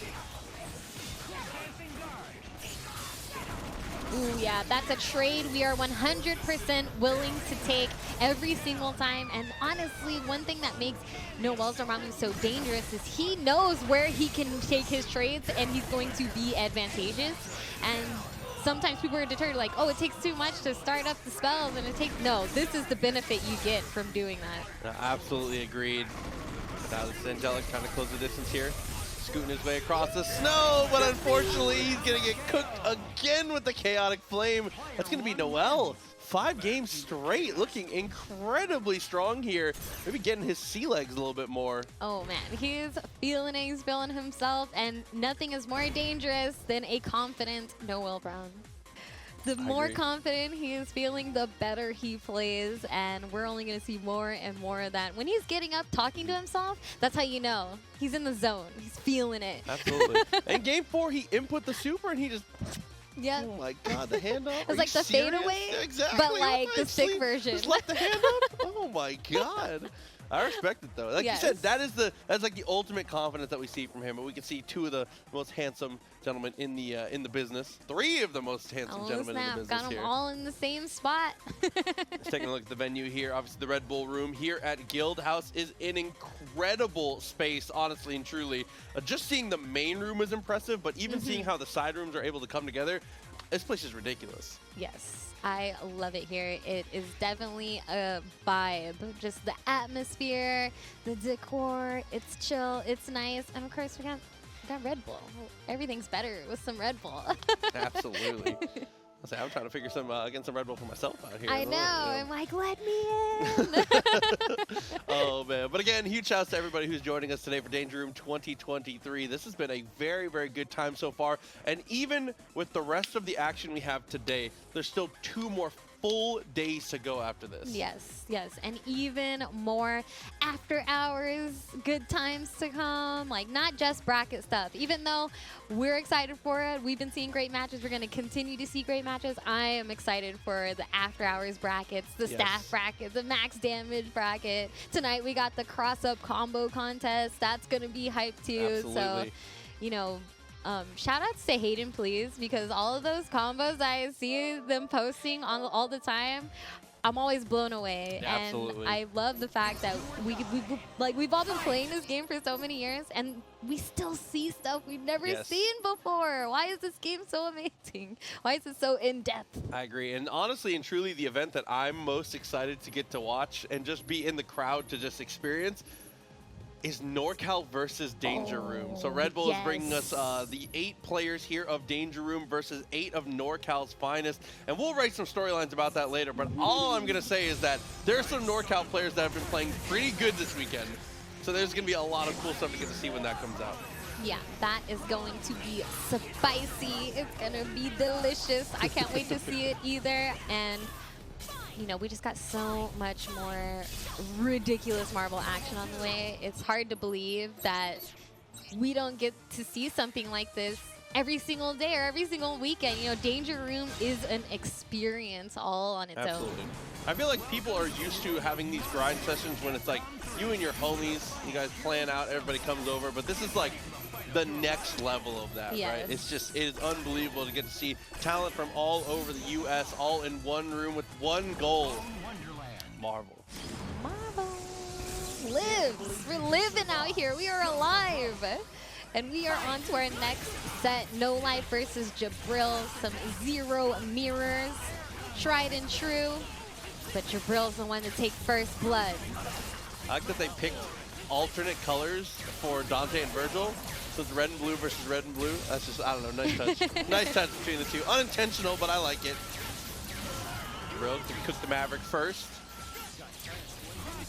Oh my goodness. He blocked the cross up, but he was getting ping-ponged left and right still. Just wasn't ready for the follow-ups there. Unfortunate for Dante. Misses out on the lightning, but still going to have an opportunity for mix-up. There's always an opportunity for mix-ups. Okay. Never-ending opportunities is how it feels, honestly. But this is a 0 mirror, so now it's about, do you know how to block your own stuff? Do you know how to defend against your own team? Okay. Great use of the wall jump there from Vergil to avoid a lot of different chips and be able to just kind of lazily get out of a couple mix-ups. But again, like you said, there's always more layers. Always. Always more. Give me more. You might get your wish here, Dante. Oh, opportunity here for Dante to fight potentially. Can NoLife make magic happen with Dante? He has resources. He has X Factor. Ooh, that could have been worse for NoLife. Could have been worse. Hellbreaker connects. Oh my god, and all of a sudden couldn't be better. Han's a touch, should be able to kill 0. Ooh, goes for a snap. Interesting choice here. Really surprised to see a snap during an X Factor comeback situation. It kind of sets you up to not have time to kill all of them. Right, and now Zero's getting all that life back. He got tagged by Vergil. Okay, I think he definitely should have gone for the kill right there. But first games, first to 5. That's the beauty of a longer set. You can kind of afford to make some interesting decisions in the beginning, see how your opponent reacts, get that intel. I agree, especially, like we said, with the format of Danger Room. You're not in danger of putting yourself into the loser side of this final bracket. You have a little bit of room to experiment. Exactly. I mean, that is the essence of Danger Room. You're here to level up. You're here to try every trick. God, but it looks like it's going to be the same old tricks from NoLife. Walk him down to the corner, should be able to cook the Dante here. All up to the Vergil in the end. A Helmbreaker and a Dream. This is how I expect Zero mirrors to go. Like Yeah. one game, one player is just dominating. The next game, they're doing the same thing to the next person. That's a huge drop for NoLife though. He definitely wanted to pick up that confirm, but now he's in danger. Both characters? No, just Zero. Okay, okay. I got scared for a moment. Just 2 zeros. Yeah, just 2 zeros, not 2 characters. Whew. Ay, Dante gonna go down quickly behind though. All up to Vergil, but no X on the side of NoLife. He needs to survive. He needs to make it in, and he doesn't. Clipped at the last second. You know when Vergil players teleport right at the last second, and even the round trip doesn't know which way it wants to go sometimes? It's the most frustrating thing because it's like one of those ones where I'm like, I look over my opponent, I know you didn't even mean to. You didn't even mean to. Oh man. Good for the launcher a little early. Does hit Dante, but unfortunately he was not the legal man. Zero still in it. With the scramble back and forth, NoLife gets 2. Happy birthday. And honestly, those are the 2 that you want to catch. Zero and Vergil. We'll deal with Dante. We're not as scared of him. But these 2, they gotta go. And he didn't have to spend X. It just actually couldn't be better. Okay, tip for tap with the Dantes here. The airplane, that tag was a little hasty, we'll say. That was terrifying, but he lived. The Marvel gods said, today we spare your life. Right, forcing the X factor there from Jibrill. Raw launch. I just appreciate the disrespect. I appreciate the disrespect. Okay, Acid Rain, same side. He tried to raw launch again, but this time NoLife being a little more patient. Oh, Jibrill, a legitimate chance here, but that was a huge drop. And he gets the tag, doesn't get the punish though. Oh, and Jibrill tried to trap him there. He committed to reverb shock to try and catch him on a late X factor, it looked like. Yep, you heard it come out, but you didn't see it. Oh, dude. Wow, NoLife. I mean, a little scrambly at the end there, but he gets it done. Yeah. And honestly, getting a point on the board and not letting Jibrill go up 3-0, that's huge. That's Absolutely. huge. Say momentum is key in these longer sets. It's really, really important. Like you said, sometimes a streak breaker game is the most important type of game. But it's not phasing Jibrill, and that's something we saw earlier too, touch on a little bit earlier too. Like Jibrill does not let any type of game, no matter how much of a blow up it was, affect the next game. Absolutely. He's definitely the type of guy where it's like when he's in the game, it's all business. Afterwards, he'll walk up and be like, yo, that was mad stupid, like whatever, blah, blah, blah. But like when it's business as usual with the stick in hand. Right. There's a time and a place for everything. Ooh! Oh my God. And time and place for an air throw. No, Oh drops it! my goodness. That is definitely some jitters. We're seeing some tournament nerves, something going on here because you Vergil players get no excuse for drop. I show no mercy. Oh my God. From the heavens. Dante says, I got the better one this time. It's still going to work out. Devil Must Die. Aptly named for the taking down of Vergil. The sibling rivalry. Ooh-wee. All right, now Jibrill going up 3-1. Ooh, okay. Slowing it down. Signs of respect. Trying to see who's going to make the first move. I love the counter call there. Jibrill, he was waiting for NoLife to do something so that he could react to it. Honestly, that's another level of mind gaming in the mirror than anything else. No, definitely. Especially when you both have something as potent up your sleeve as Jam Session, right? Yes. It feels like Lariat that goes to the top of the screen. Oh, okay. Helmbreaker gets both and he neutral techs. What a call! Holy smokes. Any other tech would have ruined that conversion for him. Yeah, keep it simple. Keep it simple. Going for the flame also to not get any weird like volcano mess ups with the death of the assist that happens sometimes. Great adjustment from NoLife. He just needs to get this incoming. Oh, we got the other side so fast. Wow, definitely. Oh no! And he teleported. He already committed. The best super. Oh my goodness. This could be bad for NoLife. And he didn't build meter for any of that combo either because Vergil was in DT. It just couldn't be worse. Ooh. Needs to survive. He does, but he's crowned. Got clipped by the Rapid Slash. The vertical coverage of Rapid Slash is so deceiving. It's definitely way higher than it looks. Oh man, Jibrill 4-1 now. Trying to close this one out. Looks down on it. Not quite working out so far here. Does get him to block the jam session, but NoLife really well played on the defense and is already committed to the teleport there to actually escape the secondary mix from Jibrill. We're seeing a lot of good decisions out of NoLife. He just hasn't been able to clutch out like games towards the end of the match. There was a few there that might have had this score a little bit closer, but Jibrill's clutch factor is what's setting them apart. Okay, jump over. Ashes backwards there, is willing to take the chip. Just to kind of avoid the potential mix-up situation as that Vergil assist does come out. Rapid Slash leaves you in a pretty compromised spot because Rapid Slash goes almost the same distance as medium teleport from Zero. They're just made to work together. Just like that. Ooh, the synergy, just like that. Man, Jibrill really has mastered the less is more. We saw a lot of attempts, a lot of movement from NoLife there, but Jibrill, he was just waiting, reacting. Ooh. Okay. Wow. Knew his assist was going to go for the pickup there, so he could just bold cancel and dash straight in to get the rest of the confirm. No, huge drop. X Factor launch from Jibrill. It's going to buy him some space. Oh, same side. Oh, dude, and just again, too many layers. He was in Sogenmu. He had X-Factor. The sun was in his eyes. There's everything coming up Jibrill. Oh, my goodness. All right. Well, Jibrill taking that 5-1 over NoLife.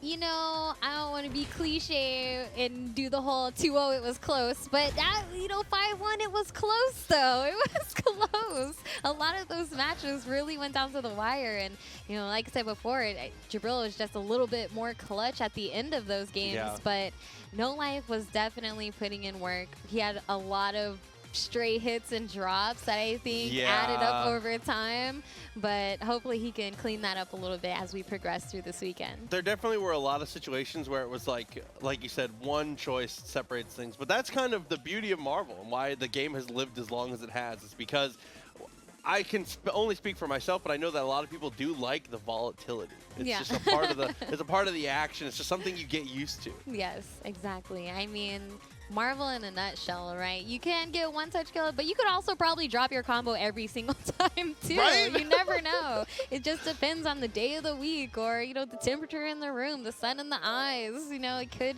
just be like that. It's just as easy to one touch kill as it is to drop your combo. It's just how it is. The wonderful arm of the truly talented and beautiful. Appreciate you coming through. He's dropping the water. Wonderful. Shout out to everybody on the Danger Room staff this weekend, by the way. We're in the middle of day 1. Day 0 was yesterday, and honestly and truly at every single stage, could not have been more accommodating. Everybody here has been incredible to work with. Yes. I mean, we're all happy and excited to be here, and I think that just makes the whole weekend even better because this is all out of love. This is all out of passion, and so it just makes every little interaction and every person being here even more exciting. So I think it's like family reunion time pretty much. Yeah. Oh snap, we're all back hanging out. Absolutely. But we're going to get on to the next one here. It is going to be Not Enough Damage, and he's going to be facing off against Frankie G on the other side. So 2 players, like we said, and that we've talked about before. Honestly and truly, the way that they're playing, both of them are playing near the peak of how we've ever seen them play. So it should be an interesting one, and they played against each other for many a years. So I will say though, Frankie is most improved. Agreed. Most improved. If we were going to do a most improved of the year for a player, I think it would go to Frankie G. Yeah. We're going to do the superlatives. Yeah. Oh my god. Rookie of the year, even though I don't consider him a true rookie with VLT, only because every other face in this bracket is like Of course. old school. Yeah, so just by default, he gets that one. Oh my god. Looks like they're ready to go though, so I think we're going to go straight into the set once again. Frankie G and NotEnoughDamage. Oh, and just immediately, Frankie not giving NotEnoughDamage any room at all. Holding forward that entire time. Starting the game against Zero with a fake high Right? is, wow. You got some confidence, we'll say. Because that is every single one of Zero. If Zero presses actually any standing button, he beats that. Literally anything. But hey, it works. What a way to start the set. Oh my goodness. Oh, no. A little too far. Doesn't quite work out. Doesn't get the OTG. Best super. Actually hits him on a cross-up. It does. He jumped up forward ever so slightly, and that's why it put him in an unfortunate situation, but it's okay because he is still alive. Got the hit here on Vergil, which is exactly what she wants. Because now he only has Doom left, so looking great so far. But hey, we've seen Doom do it before. Absolutely. I mean, the whole term SDP is coined for a reason. Exactly. And even SDP, fun fact, came from someone playing a red Doom. This is the true origin story right here. The original SDP was a red Dr. Doom on a comeback. So That's if the Brandon it's ever Oswald. gonna happen, it's gonna happen now. It can happen. Oh my god, see, it can happen to you. Put down comes through, does find the connection, not enough damage. 2 characters to go, and he's gonna snap. Oh my goodness, Frankie G bet the farm on that. He was so sure it was gonna connect, but it did not. He's giving Eddie a chance. Okay, just jumps out of that one. I like that super 2. Oh. Is gonna get the whip one.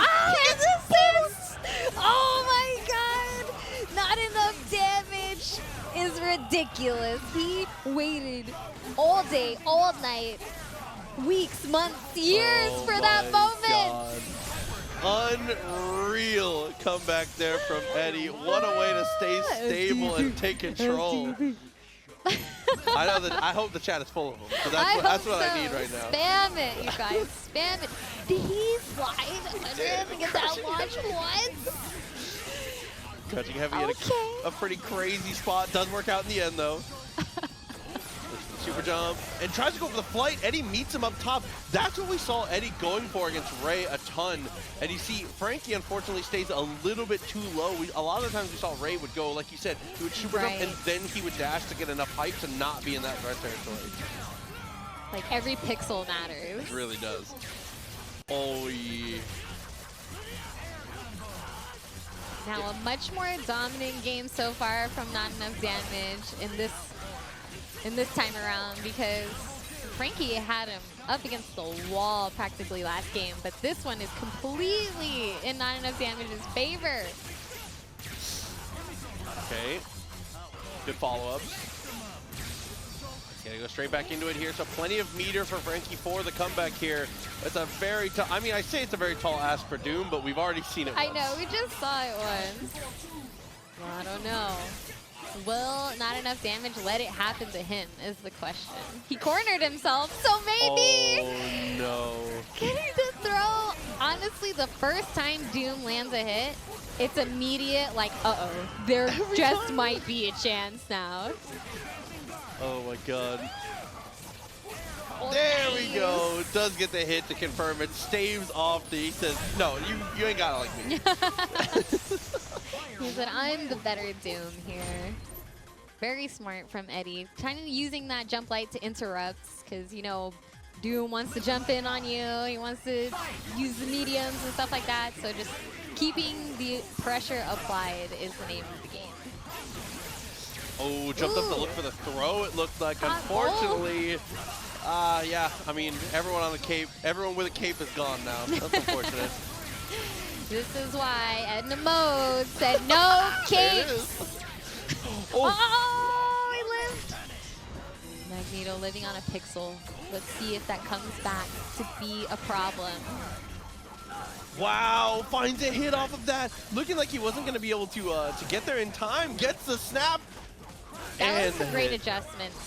He knew the round trip wasn't going the right direction, so he went for the snap to make sure he at least kept something going in his favor, like for his momentum. Okay, crucial drop. Super in response. Oh, that was tough because if you time those teleports correctly, you can get straight through the Sphere Flame. It's not going to matter here for Frankie G. Finds the hit again. Not Enough Damage still has all three of his characters right now, despite Frankie landing a lot of hits here and there. With the order of the team that Frankie hit him there, I'm really surprised he didn't X Factor, because if he kills Doom in that situation, he gets X Factor and he has a look against Vergil. And Zero, while Zero is the best character on this team, is probably the weakest anchor. Definitely. By a small margin, but yeah, definitely. They're all obviously, yeah. Super jumped up. That's how the game is sometimes. And that's just because I got a lot of faith in Doom. I'm at the point now where I'm no longer saying people don't have an X Factor anchor if they have Doom. Right. He makes it work, You never man. know, because you never know. One good foot dive, one good throw, like your whole game plan's out the window. Oh. Trying it, testing Not Enough Damage right now. It's like, are you gonna stop me from try jumping in on you? Is the question. Oh, distance closed. Looked like he was going to try and go for the throw. Instead, he gets caught with the light lightning.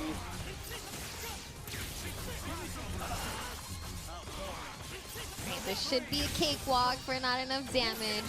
Should be an easy pickup for him here. And there it is. Oh, I actually have no idea. I know that that's like the cliche thing, but honestly and truly, I don't even know how you would make that cross up if it did. Exactly. That's you can't unreal. even see half the mix-up when you're coming in anyways. It's like, I know the beam is there, but where's Zero gonna go? It's the ultimate question.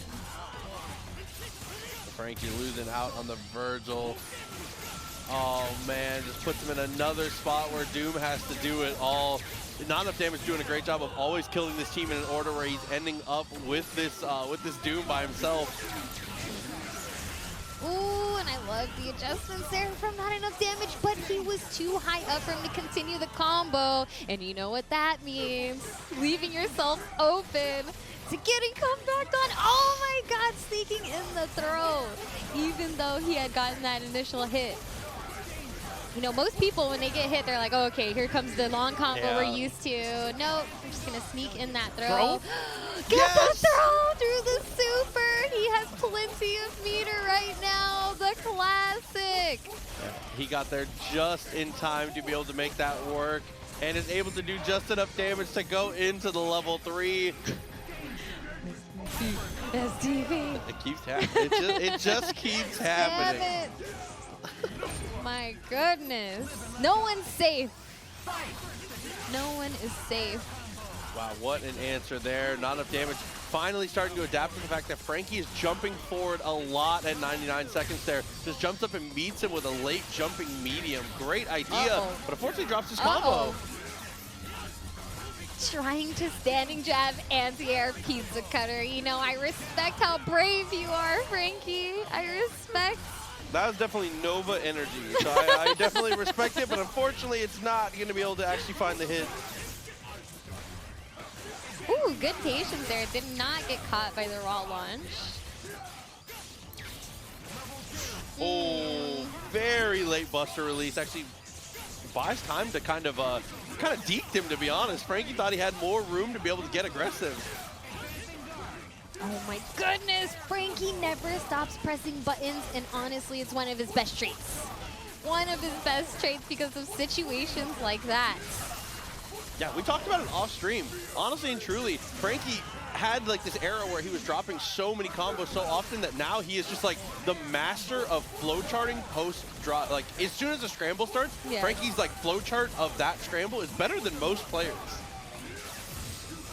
Definitely hitting that choose the test right now.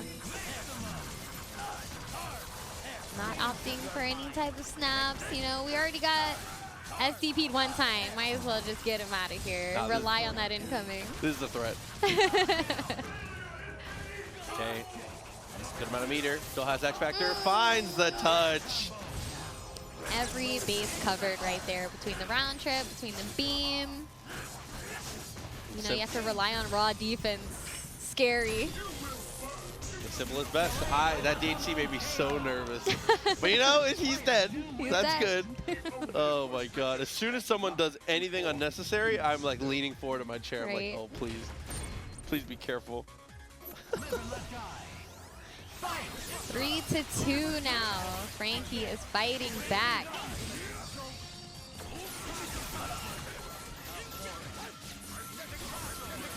Nice. Oh my goodness, just stringing him up. Not enough damage, getting antsy there. One bar to kill. Very nice optimization of the combo there from Frankie. Make that only cost one, and then gets him on the cross-up lights. Ooh, Frankie's really feeling himself right now. But the defense from not enough damage is good. And now he has to deal with the Vergil Doom Shell. I mean, if he can survive this, nice punish! Nice punish and blocking the rapid slash to begin with. That's huge. Franklin genius. Good God. Unbelievable. At every single stage played the defense immaculately and now has earned himself one final mix. And he just holds up forward out of it. That was crazy. Hey, less is more sometimes. Less is more gets the throw. I mean, I don't want to say it's not possible, but I don't know about this one. I don't know. With no X Factor for either player, this, I was going to say it was looking a little manageable, but now, unfortunately, might be a wrap here, especially with Magneto back to point. The team is in perfect order now. Although we have seen Frankie call an unfortunate assist. Okay, we're good. We're good.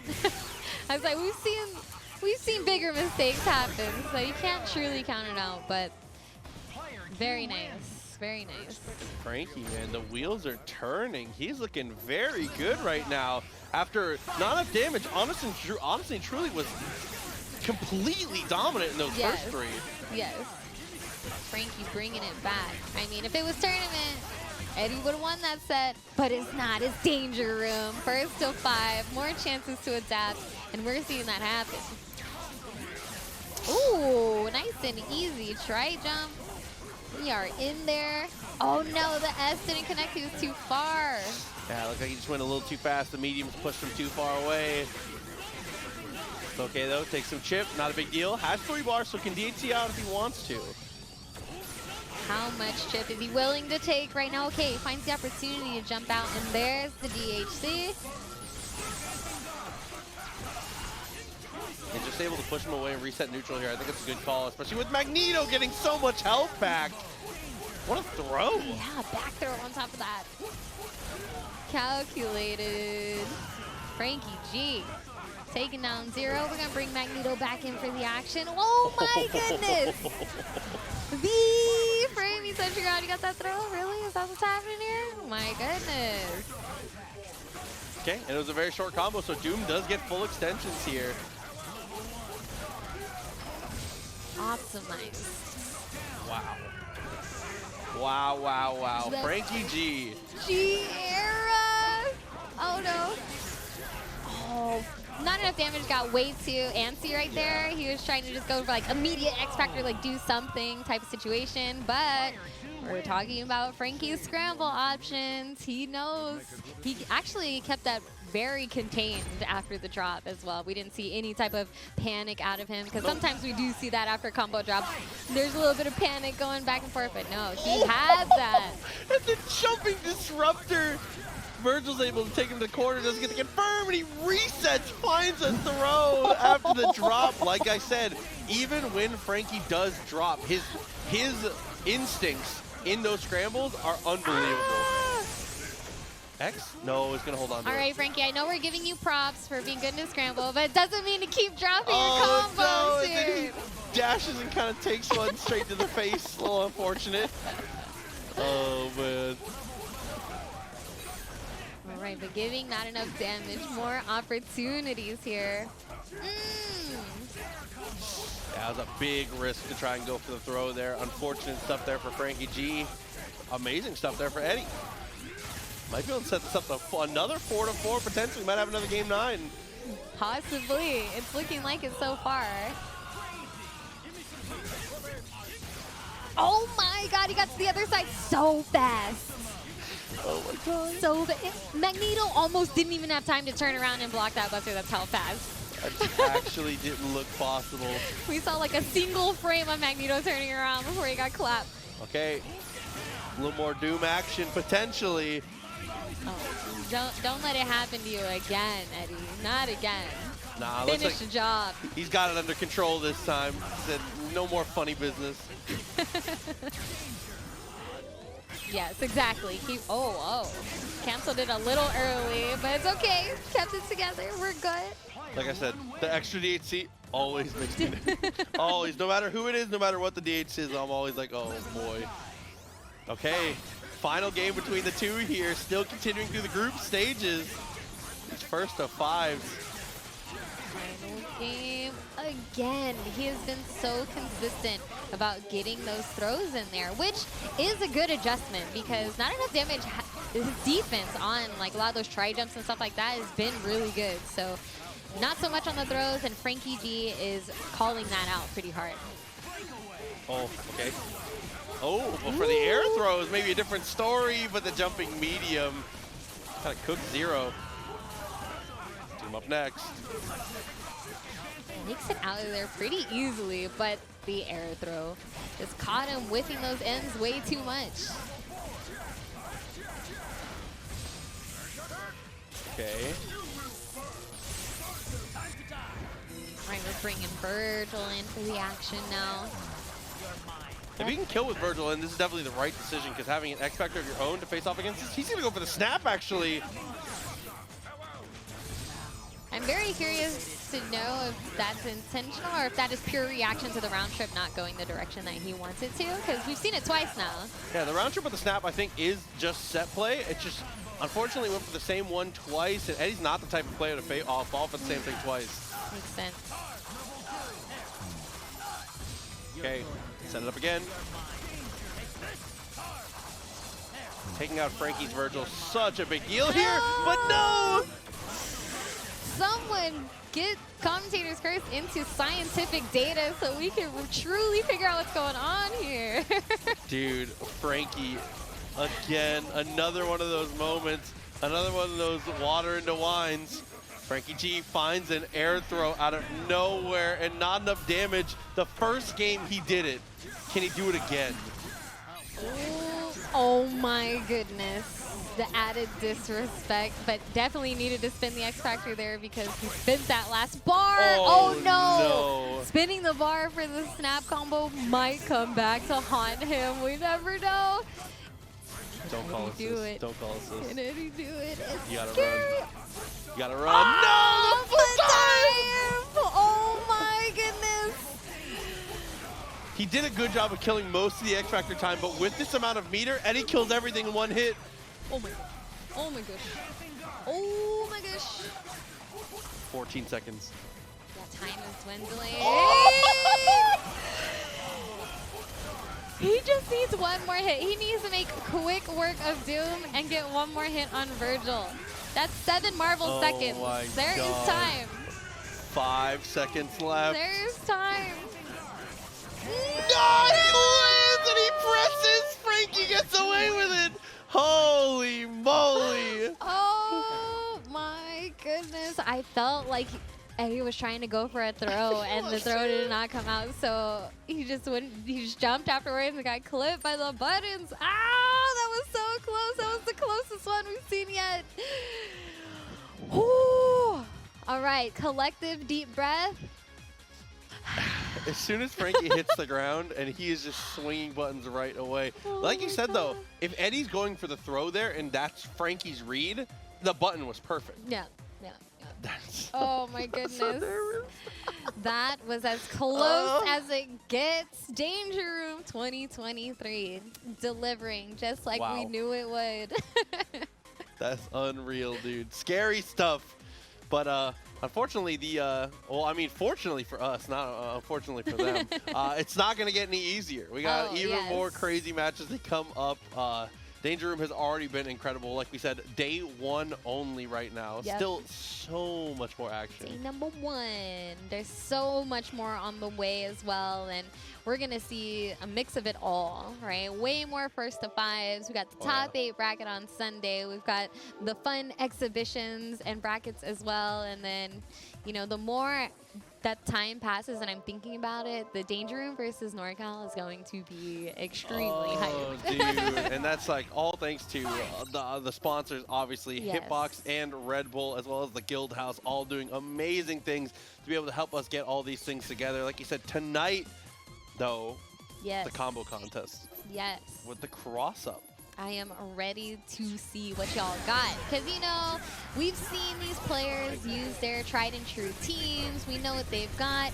But what you don't realize is that they've all spent countless of hours using characters they're never going to use in tournament just to see what kind of sauce they got, just to see what kind of crazy combos they can learn, or just to prove they've got some execution, because we know that they all do. Of course. And I'm excited to see what they come out with.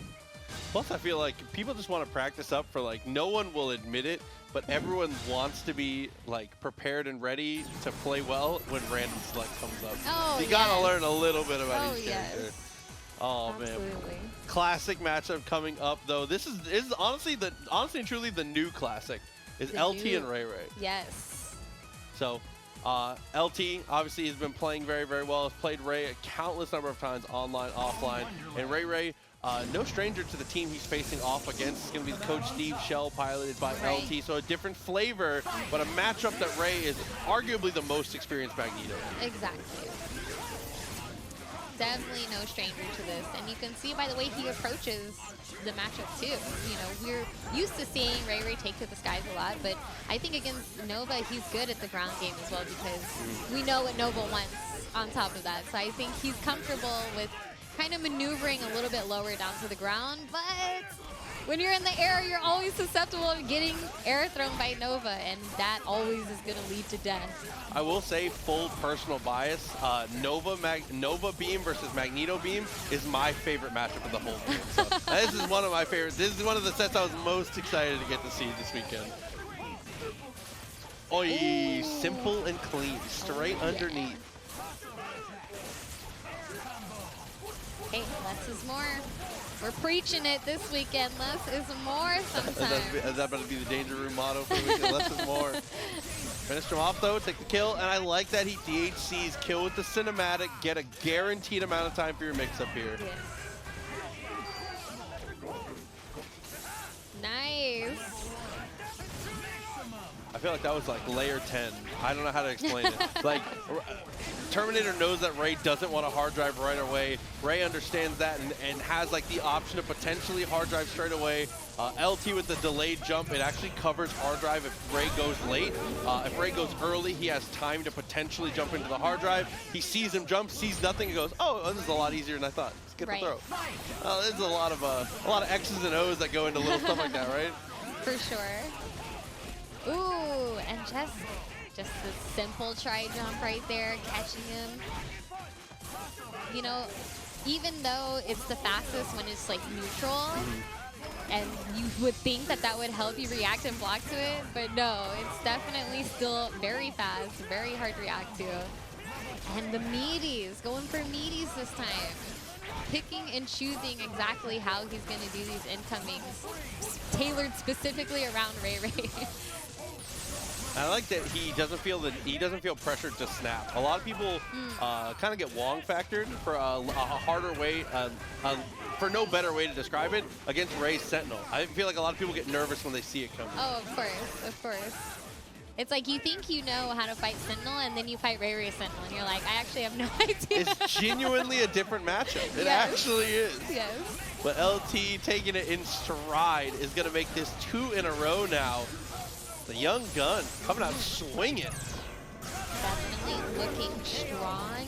A lot of these incoming mix-ups have been successful for him because they're all starting off the same way. He's putting the shield up, and then he's waiting and reacting to what RayRay's going to do. So now we're seeing, looks like LT wanted to go for a throw right there at the start, but he gets the overhead instead because RayRay's movement, always crispy, always ready. So free punish for him. He knows LT's not going to spin too much right at the start to save him. He's still got Spencer and Doom in the back end, so. And unsurprisingly, in the point-heavy matchup like this, LT first hit wins the first 2 games. We might have to see that back from RayRay. Momentum is key in these types of matchups. So we're going to see quite often, first neutral win will take the game a lot of the time. Right, for sure. Getting Magneto back on point here. Definitely wants, and then keeping it patient, right? Don't leave yourself open to opportunities for this solo Doom problem, like potentially. If anybody's gonna know the pain of that, it's gonna be RayRay. I will say though, there is an amount of patience that's too much, where you're starting to give him too many opportunities. But Ray is towing the line right now. Oh! No way, LT! What a confirm! Getting Magneto out of there. Ready for every situation. Snuck in a couple of missiles. Oh, didn't have time to super jump. And since he push blocked, didn't have time to get out of that one either, so has to hold a little bit here. And I think that just Sentinel versus, ooh. Very nice. Yep, that's definitely going to be an X factor.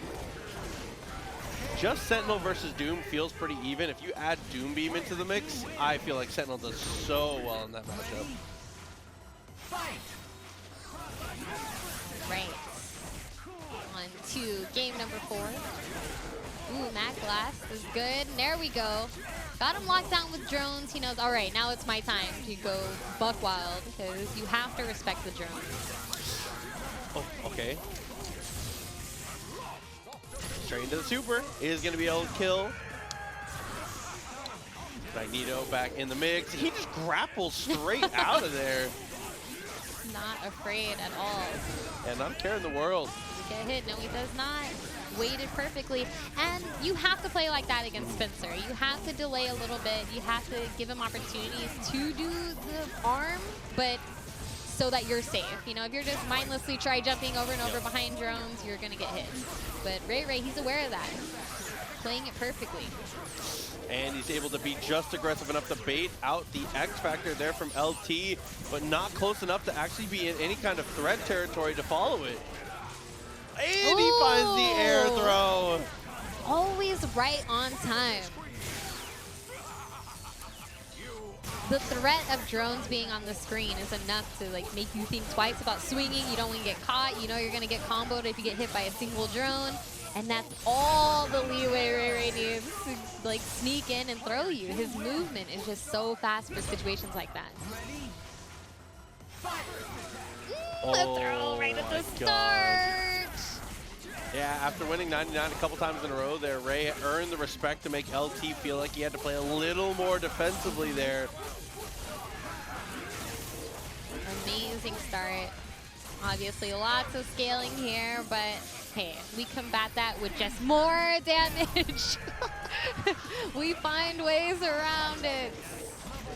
Oh my goodness, the mid-screen setups. The drones, so oppressive.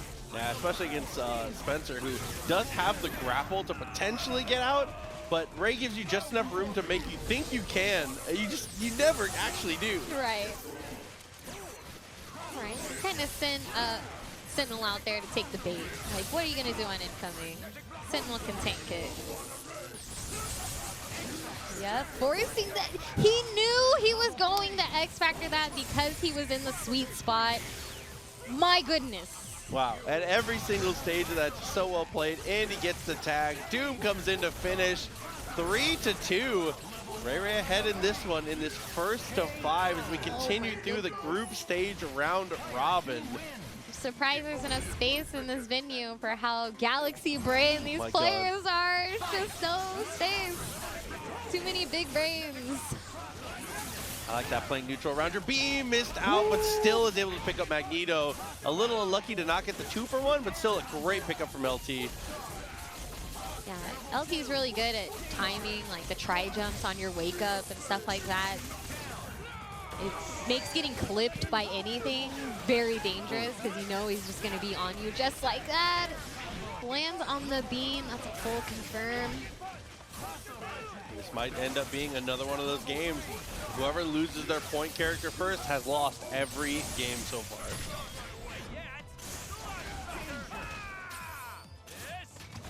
Let's see what RayRay opts to do. We noticed like he didn't really come in and immediately hard drive before, and it kind of led to his downfall. Okay, he's gonna opt to do it this time just to buy that space, but he is gonna have to X Factor immediately. However, the super crossed him up. Just so late with the human rocket punch, and so smart from LT. Gonna even it up. Oh my goodness. Oh, not quite a perfect. Nova did take a little bit of damage there, but still, LT, what a statement game. Yes. Both of these players right now looking crispy, and like you mentioned before, this point war is really evolving. Oh, this is bad for Ray. Does build a good amount of meter, but unfortunately, this is not the way you want to be building meter. Losing Magneto is definitely great for LT because he is getting schmooved on. That movement makes a difference. And the movement out of Doom and Sentinel is still crispy, but it's just not matching up to Magneto's movement. Okay, to finish up. Yeah, only needs 1 rep too because of the variation he's going for, because you go for the lights. I mean, the re-jump's the hardest part usually of those combos anyways, so all set there. Just gonna go ahead and spin the meter for the DHC for prime positioning, and again, LT knowing, almost feels like he is in RayRay's head. Like, I know when you're gonna hard drive in, and I know when you're not. He's just betting it every time, and it's just, he's 100 for 100 at the roulette table right now. That boy barely old enough to gamble. He's like, I didn't get that perfect last round, but I'm gonna get it this round, all right? That's gonna make it 4-3. LT. Oh! I felt like I saw the animation of Magneto in his hand. Oh my God, we had the Doctor Strange vision. He said, in how many worlds do I not get chokeslammed? He said, only one. Good Lord. Wow, my eyes, I've either just like already expected it to happen, and that's why I saw it, or just the break was that late. Oh, and again, another one of those situations where the jab comes very late there. Almost looked like a fake guard break attempt. LT looking crispy, looking like he could take this set right here, right now. Oh, the butter gun came out, and he actually got punished for it. You know that was a dash up throw. That was not supposed to be overhead.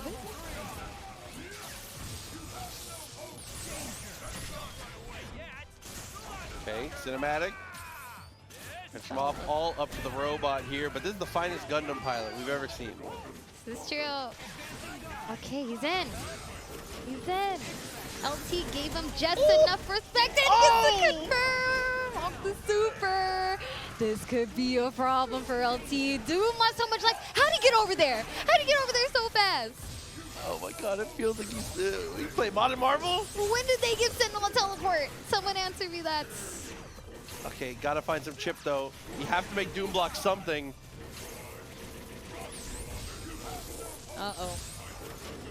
That's gonna be a bit of a trade, but oh, didn't go through. That could have been scary. I wonder if that was supposed to be Bionic Arm instead. Not too sure. Oh, okay. Arc medium way too far, still okay. A little bit of damage wherever you can take it here. Every block drone! He's gonna hit Doom! He's gonna hit Doom! Doom lived on a pixel! Oh my god. Oh my gosh. Oh, Okay. dude, hard drive never works! Why does hard drive never work?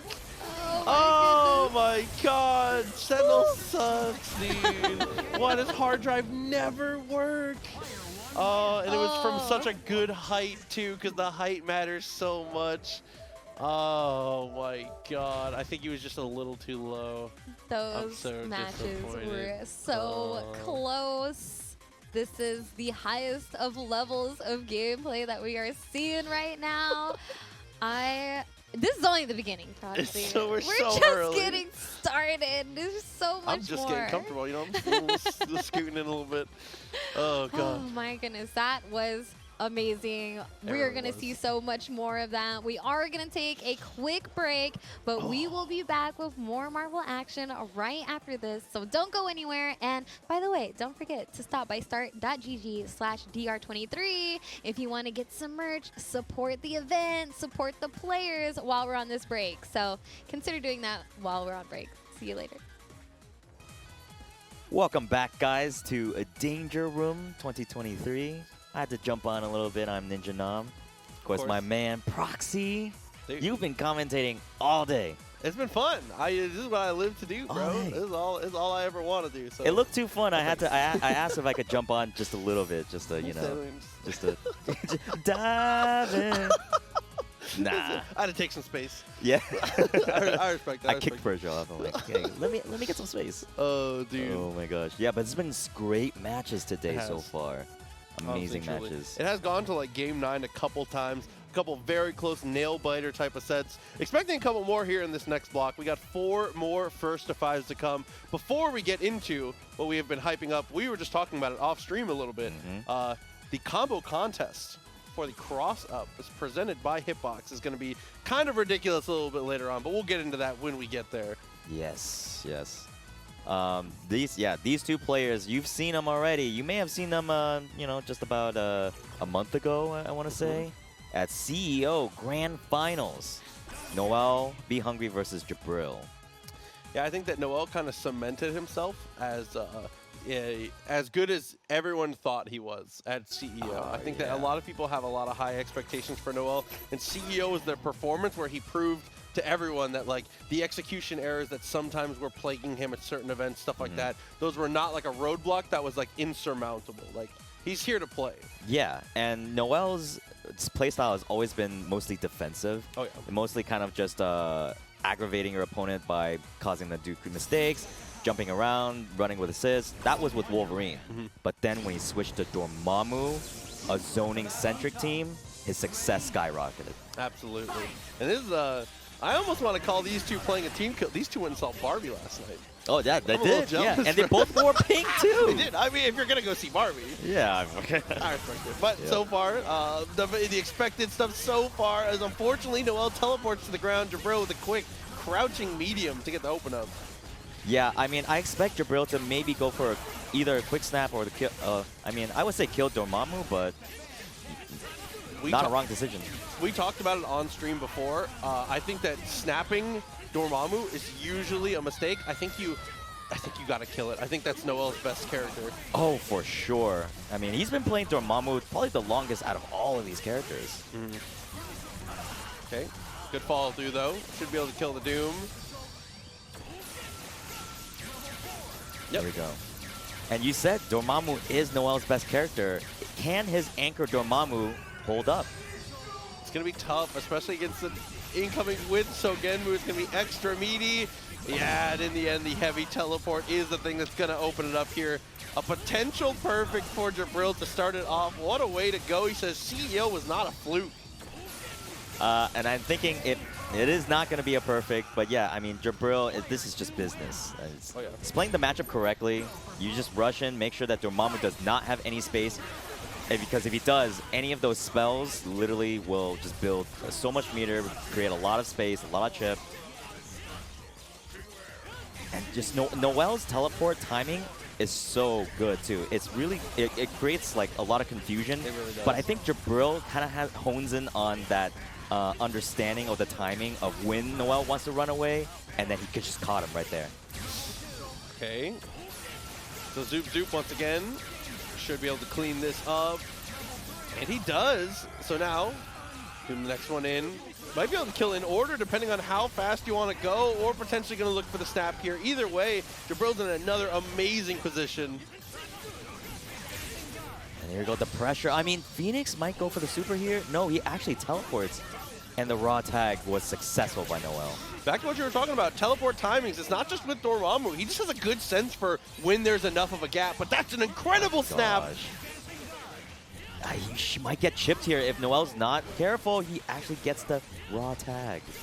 For the second time he escapes, and this time Jibrill finds the hit, no meter available, and Noel blocks the TAC, whichever direction that was. Right. Jibrill's not going to be able to snap. He's just going to go for the down TAC. That, whoa. Definitely input error there. Jibrill. Oh, and the raw tag this time? Okay, the jet stream can't, I don't think that was intentional either. Oh, and somehow gets underneath Killer B. Noel finds another clean hit. But look at the meter, though, for Jibrill. He actually is in a really good spot to potentially kill Phoenix here. Yeah. I don't know if Noel's going to go for an X Factor kill on any of these characters unless it's Vergil. I agree. Here we go. The pop. The immediate overdrive and the X Factor to pop. Jibrill is now the one who's in trouble. Guess for his life. Good block on the first one. Oh. And now Vergil one more time. You've got to guess for everything. Oh, very interesting. Actually went just for the swing there. Maybe a push block attempt, perhaps. I would have expected maybe a super into like a immediate X Factor just to see how Noel reacts. But yeah, it's going to be a 1-1. Very interesting. I did like the way that Jibrill didn't go for the immediate snapback like he did in the first game. Maybe he's trying to test to see how the strategy goes, if he should go for the immediate snapback or kill Dormammu. And he's actually going to go for the immediate snapback. Great block by Noel, though. Yeah, it's really true. I mean, that's a concept we've touched on a lot today. Specifically is for Danger Room, for the first to fives, this is like the ultimate opportunity to test your game theory against people, especially because, like we said, for the final bracket on Sunday, this does not send you to losers regardless of your result. Everyone on Sunday is going to start in winners. Yes, yes. And again, many games to be played this weekend. It's not just the first to fives, it's also like the casuals. Yes. And you really have to be able to download your opponent in the long game. Yeah, if your game plan is stale, this is the perfect event to get exposed at. Oh, honestly and truly. Oh, okay. Good defense, jumps away, tries to go for the heavy, but he's going to get cooked. Yeah. I mean, Noel's Doom is definitely very formidable, but an X Factor? No, not yet. It's a simple pickup with the rapid slash. And I think Noel is just going to go down here. It's going to be a 2-1 Jibrill. That's been one of the standout things about this weekend as well so far in the early stages has been we've had some unbelievably exceptional Doom comebacks. Like from a lot of different people. Yeah, especially Frankie had just one just a little while ago. Absolutely, as well as Eddie had two ridiculously clutch ones in the last set. Yeah. Okay, good escape though from Noel. Getting the spells charged. Once he has 3, has a lot more room to roam here. But unfortunately, even when he does get 3, Buster just beats him clean. It's that air-to-air, oh man, the jump S into the Buster, it's just so good for Zero. And I think Jibrill is actually going to go, maybe go for the, actually going to go for the kill here. Just rotating off of what he wants to do. I really like this. I agree. If not just to test it, but to just make Noel kind of think on his feet about how he's, 100% I agree. Okay, Noel, 3 meters and counting. He's going to go for his patented zoning here. But the chip actually does add up. And if he's not careful, he might just get chipped out before he even gets to 4. Ooh! Oh, nice block. I almost feel like Jibrill is intentionally going for the cross-up just to eventually condition Noel for the non-cross-up. Or maybe he just actually goes cross-up the whole set and the last one hits. That'd be so sick. I love the game outside the game. That's my favorite part of Marvel. Oh my god. And you know Jibrill would do that too. He would. He'd be like, yeah, of course. The X Factor, make sure that you confirm the kill as quickly as possible. Doom comes in with Sliver of Life. It needs the X Factor because there it is. Very great timing by Noel, but the unblockable. Yeah, sometimes you gotta drop the non-blockable on him. Good stuff from Jibrill. Ooh. 3-1 now. Noel, honestly and truly, I think has only fired off a three charge spell once all set so far. He just never has had room to actually get those charges. Like you said, Jibrill's pressure has been unbelievable. I think a lot of that comes from his timing on calling jam session has been like perfection. Yeah, it's just that, oh man, the volcano barely did anything. I mean, yeah, he got to stop the pressure, but still, Jibrill is on him like white on rice. Or the snow in Bond Wonderland, like, it's insane. But there he gets the raw attack from Vergil. Got punished very heavily, though. And even with Vergil staying super aggressive, Missile does actually interrupt his confirm. But Noel has pretty much got what he came for. He kills Vergil, and he pretty much has Phoenix guaranteed. Yes, this is great for Noel. Vergil is definitely one of the biggest threats against Phoenix. And I feel like Noel has finally situated himself with the pacing of Jibrill. Really dominating the scrambles here in this match. Oh, deep cross up. Couldn't find anything for it. Gets a standing light. Not the hit you normally see. Same side this time. Okay. The setup will be just a meaty crystal. Yeah, even with 100 carats, you can't force her to stand. And she does. She is one of those characters that low profiles at the beginning of $1 Million. Yeah. Great awareness by Noel for that, too. Just clocked. Interesting. Meaty into Dark Hole. Is that combo? Wow! Oh my god! He takes it all the way to the wall, too. Evades everything. I mean, the bird is guaranteed, but Zero can do it depending on how he gets the pop. Yeah, there's like maybe Sugenmu opened up, but Noel biding his time. He's just waiting for the X Factor to run out.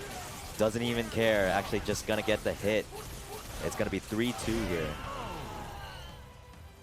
And looking comfortable, looking confident. These are two players that I feel like both of them are, they can be a little bit emotional when they play, but they don't often let it show. Noel a little bit more often when he's feeling good. Oh yeah, but in both ways too. Yeah, I think both of them are very much like they will they'll hold it in. It's business as usual on the sticks. Oh, of course. I feel like both of them exude this aura of I am better than you, and I'm going to outclass you in every single way. They global gym you, dude. Yeah. It's like, what? Are you serious? It's like the Harlem Globetrotters when they're dancing around you and like bouncing around you, but when they both butt heads, it's so interesting to watch, you know? Oh, yeah, and then the same side, you know? Finally, you know, a little bit of a switch up there on that one. Takes the kill. The bird is cooked. Dr. Doom. I mean, you know. It's not looking very hot. Oh, that immediate backdash from Jibrill. No risk. No risk. There you go. Noel making his way in 2 meters and an X Factor and a single dream. Oh, I mean, the recognition of the timing and his movement was really good until that last section where Jibrill, I mean, that's something I feel like Jibrill has started to do, and that like players like even like NoLife have really implemented. Bro, Zero's launcher, sometimes just do it. It is such a good anti if you think they're going to swing. And his hurt box is already so small that even if they try to contest, like, you're not going to really hit. His hitbox is way bigger than his hurt box. That Z-Saber, baby. Ooh. Okay, gonna opt for the kill on Dormammu here. Even less than 3 meters to work with for Noel. Oh, it's very... Okay. Dropped out of that that mix-up there.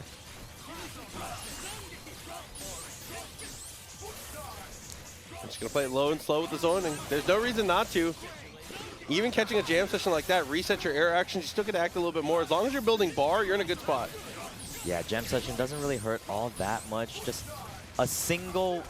Oh, that is the Noel special. You think you're chasing him, and then you block one single photon beam, and then he goes in and just mixes you up. But that's also another maybe not so crucial drop since Noel's near 5 bars. Ooh. Is Jibrill just testing him? Just Maybe. making sure he's not falling asleep at the wheel? Very interesting. Or maybe it was he actually broke it down to TAC. What do you think? I don't know. Noel's the type of person that would break it down TAC, Oh, so I'm not sure. absolutely. It could be either way.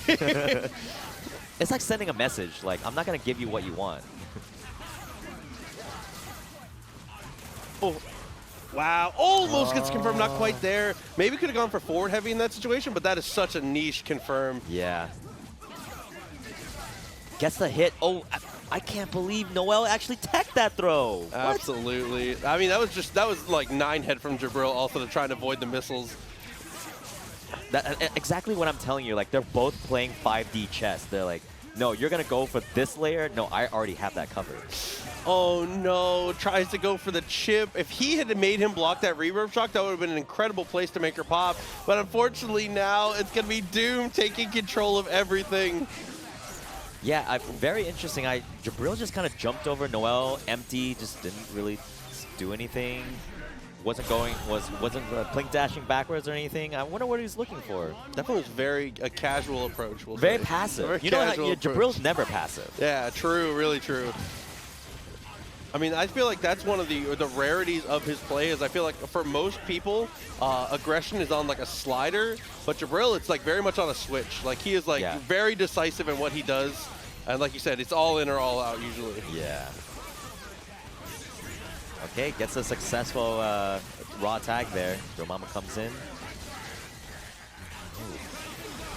Dormammu's launcher is so good. Yeah, another. We're talking about good launches, right? Dormammu. And doesn't it negate projectiles too? Crazy. I love this character. Got your charges up. Okay, 3 charges. Set and ready. Gets to the ground. Meteors interrupts. And a little bit extra chip there on 0. But the war of attrition really going to Jibrill right now until the throw. That was so well timed. Ooh, the volcano. Oh, the bowl cancel. Was that what it was? He tried to go for the throw, but then he went for a bowl cancel just in case. Such advanced techniques here. Every TAC is getting broken also. I think Jibrill is checking him. I think he's checking him to see if he's blocking side. Okay, Vergil's in this time. I don't think... Okay, this time goes for the down. The Dante Infinite here. If Doom had more health, could have gone for a timeout, but I don't think we're going to be seeing that this time. If he gets a kill with Dante, I could potentially see $1 million into swords, maybe? That's true. You can go either Tempest Inferno, like the double fire, or you can go 100 carats, the big crystal, to guarantee she has to block something. So there is like very high potential with Dante being the one, but instead 2 feet to the face. We get to see none of this theory craft. Instead, we get to see the Leviathan stomp. Whoa! Okay, he's going to immediately DHC, let Dante build some of that health. That jam station may come in handy a lot later on, or now, actually. Ooh. Oh, the overhead. Dude, I feel like people forget the axe kick. Wow, Vergil's going to go down for that. He's going to go for the X. Good call. Oh, no! This time a drop from Noel, but still gets the kill on Vergil anyways. Dante already in DT. That's big. Acts as a Psycho Crusher. Wait, a teleport? Wow. And the X Factor is actually just almost about to run out too. I was really surprised to see Helmbreaker in that situation, but now, oh, Noel, maybe a little bit of potential justice for him for CEO or Jibrill to double down on the victory. No, I can only imagine Noel has been thinking about this matchup for an entire month. And this might actually just... Oh, wow, Jibrill's pace is ridiculous right now, actually. Cross him again, he blocks it! He can see the code. Noel can see the code. Yeah, there's no way. Okay, another one maybe? No, actually just gonna go for the kill here. At this point, kill is for sure correct. He actually gets the hit. It's gonna build a little bit more meter before, or is he gonna go? Yeah, he's gonna snap out right here. Oh, missed the throw there. Bro, he's playing so fast right now. Oh my God, it's all to doom. What do you call these? 0 rounds? It's definitely this is a 0 game for sure. Yeah. Good Lord. But there's another one of those fancy little terms we like to say about characters, but no, he gets the hit. Uh-oh. 3 funny letters come to mind. Say it. Oh, not quite. Show it to me and I'll say it. There's the air throw. Jibrill should be able to finish off of this one. Wait, he was too high up. I thought he still could get it from there. Commentator's curse. I love it. Oh my God! Caught the movement from Noel. How did he get behind him? God. And all the players have stopped their casuals to watch. Oh yeah, my everyone God. has stopped. Dude, next hit. Noel, priority, mix up, no missiles. Oh, he just throws him! Like that. Does he kill all of this? With no, it's off a throw, he just gets 2 meters? That's it. No, this has to be it, right? I think it does. If he goes for another loop, oh, he's gonna keep it even more simple. The tournament combo. Jibrill barely takes it. God, dude. Like, actually, the last hit. Wow. I can't believe Jibrill got the throw there. That's crazy. Oh, okay. Is that really the first match of this block? Come on. Dude. That was insane. Actually, genuinely unreal. That's so sick. Gosh. It was like, it felt like it was all going downhill, like, because on that last match, a 0 game, right? Okay, that's it. And then when Noel hit the X Factor, trying to go for the X Factor cancel grab, the meaty, because of Sogenmu, right? And right then and there, like, oh, it's over. But Jibrill didn't wasn't quite confident. Went for the teleport, got hit, and then Dante got hit, and everything started just spiraling.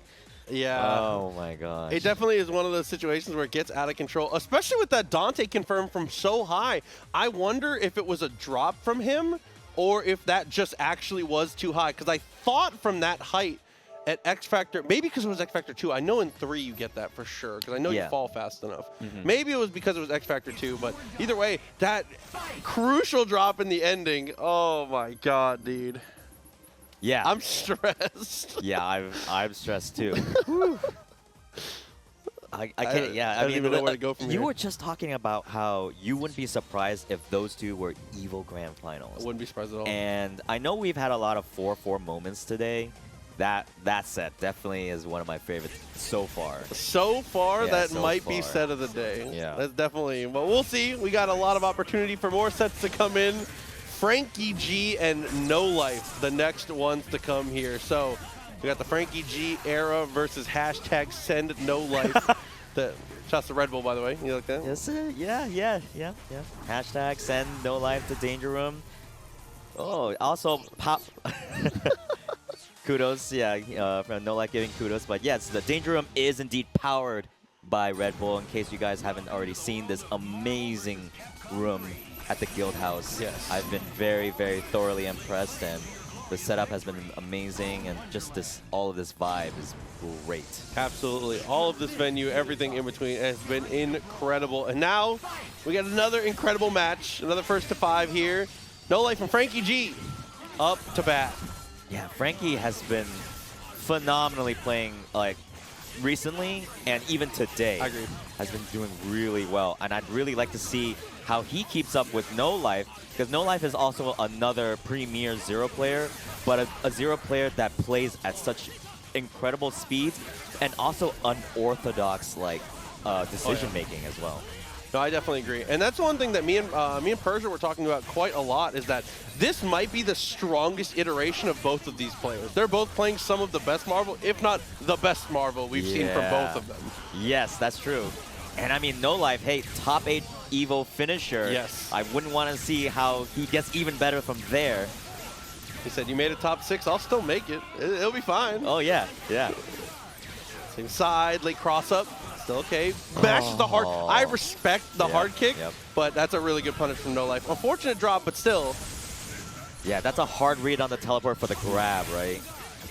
That shooter's got to shoot. It's definitely one of those moments. You miss 100% of the shots you don't take, and Frankie definitely missed that one, for sure. Oh, man, okay, NoLife keeping the pressure here on Frankie, making sure that the skies were indeed covered, and what in the world? Nah, that is some... Wow. Nah. I know you trying to show off, you know, NoLife's got some of those, you know, like, yo, watch this. But if this comes to bite him, this is going to be terrible. Oh, one missile actually saves the day. Oh, the nice. U-turn. Wow, Hysterics putting it overtime right there. Yeah, that was definitely MVP there. Okay, I mean, Frankie's got almost 3 meters here. Might pull a classic joke. Oh, what? Okay, yeah, I'm gonna chalk that up to execution error. Yeah, for sure. I think he thought he was on the ground and wanted to clear the screen, as what it looked like. But Yeah. you know, either way, good stuff from NoLife to stabilize. That's an important concept to remember in fighting games in general, but especially in Marvel. Is like mistakes aren't really mistakes if they don't get punished. So you just kind of flow like water type of stuff, you know? Yeah, and definitely in Marvel, like, you clean up your mistakes very quickly because you'll think like, oh, why did I do that? It was so bad. I could just do Team Super, right? So hopefully Frankie will definitely clear that up. Actually gets a hit here. Whoa! Risa actually gets him one extra character, but there's that throw in the end. NoLife has to X-Factor, and he does choose to take the Half-Life Magneto and try and... Huh? That was He almost a got Merry Christmas. mash throw into Team Super. Team Super? He almost got- Holy. we almost had Christmas. Oh my God, some actual Christmas in July stuff. Yeah, I love it. NoLife actually gonna take that. Oh wait. Oh, that snap into Vergil, huh? Most people win Sogenmu first, then snap, but again, it's NoLife. You said unconventional for sure. Oh yeah, I mean the thought process is just different. Maybe in his mind, Sogenmu actually makes the mix-up even more safe or more ambiguous. Yeah. No one knows. Oh, stayed in front, so good. Dude, that has been the theme of the weekend so far. Simple is best, less is more. He calls jam session and does nothing. And that's the one true mix-up. I believe the people call that the no mix-up. Absolutely. It hits just as good as the rest. And NoLife said, you know, I'll get some of that too. No, just you fake drinking Red Bull? What is this fake Red Bull drink? NoLife. Also, definitely a performer. Definitely loves to entertain the crowd for sure. He is a character in the greatest way. Yes, absolutely. Both on and offline. Absolutely. And that's one of the nice things about him is that he is like, honestly and truly, when you see him on stream and you talk to him and stuff like that, he's like the same person on and off the camera. And I love that about him. Yeah. And I mean, NoLife also went, again, just for another weird, different combo that people aren't used to. I mean, it's cool. I mean, if you guys help NoLife come to Danger Room, he's going to do some cool combos that you guys may not have ever seen before. And it doesn't seem like it's bitten him in the butt yet, but it might look like it happened here. Almost got the air-to-air off of the Disruptor. Kind of an odd situation to be able to get the confirm. X-Factors and gets the punish. And with NoLife having already spent his own X-Factor, this is really bad news. Oh, caught him right in the air there. The raw tag. We're not going to need to spend any type of meter here, I'm assuming. Frankie? Oh, we are. Frankie? This is. And he launches and hits him. No. I feel like we were like complimenting Frankie's play, and then all of a sudden, like, just this set has been just going downhill for him. There's definitely been a little sloppy from both players back and forth. It's just that NoLife has been getting the better of the scrambles. Gets the jab and does kill Dante. Vergil, no X-Factor, no meter. Should be an easy finish. Yeah, even if Vergil does get the kill here on Doom, still has to go through Magneto, and still has to go through Frankie's Vergil, which has a lot of meter, but I don't think that's going to even happen. It's going to be 2-1 here for NoLife. Yeah, I wonder if NoLife even cares if he even drops his combos. I mean, it has not dissuaded him, and then he went for a...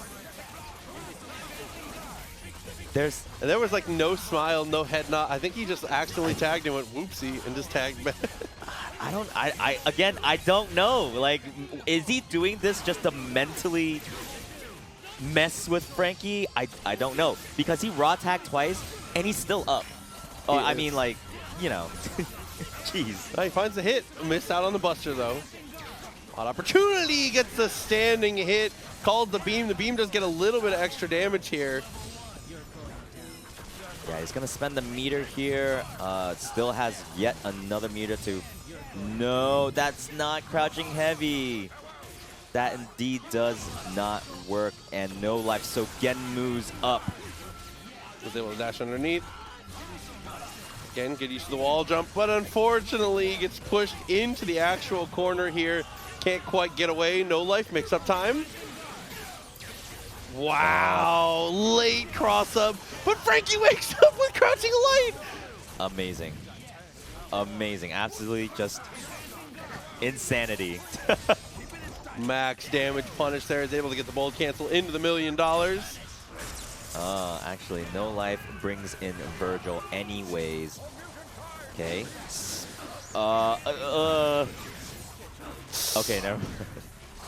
At that point, as soon as you've blocked jam session standing, your life is forfeit. Like, no matter what the order of the team is for NoLife, he's killing you on a standing jam session block for sure. Oh, for sure, yeah. Oh my gosh, Frankie actually this time gets the initial hit here. Just needs to DHC. Okay, doing really well on this round. Oh, I'm assuming trying to check the double jump there, but still got grabbed for his troubles. Wait. That was jam session on point he goes for. Gets it with Dante. I mean, people forget, it is an amazing assist, but it is genuinely a super strong anti-air tool, even with Dante on point. Yeah, the DHC into Vergil just to make sure that we get the mix-up here.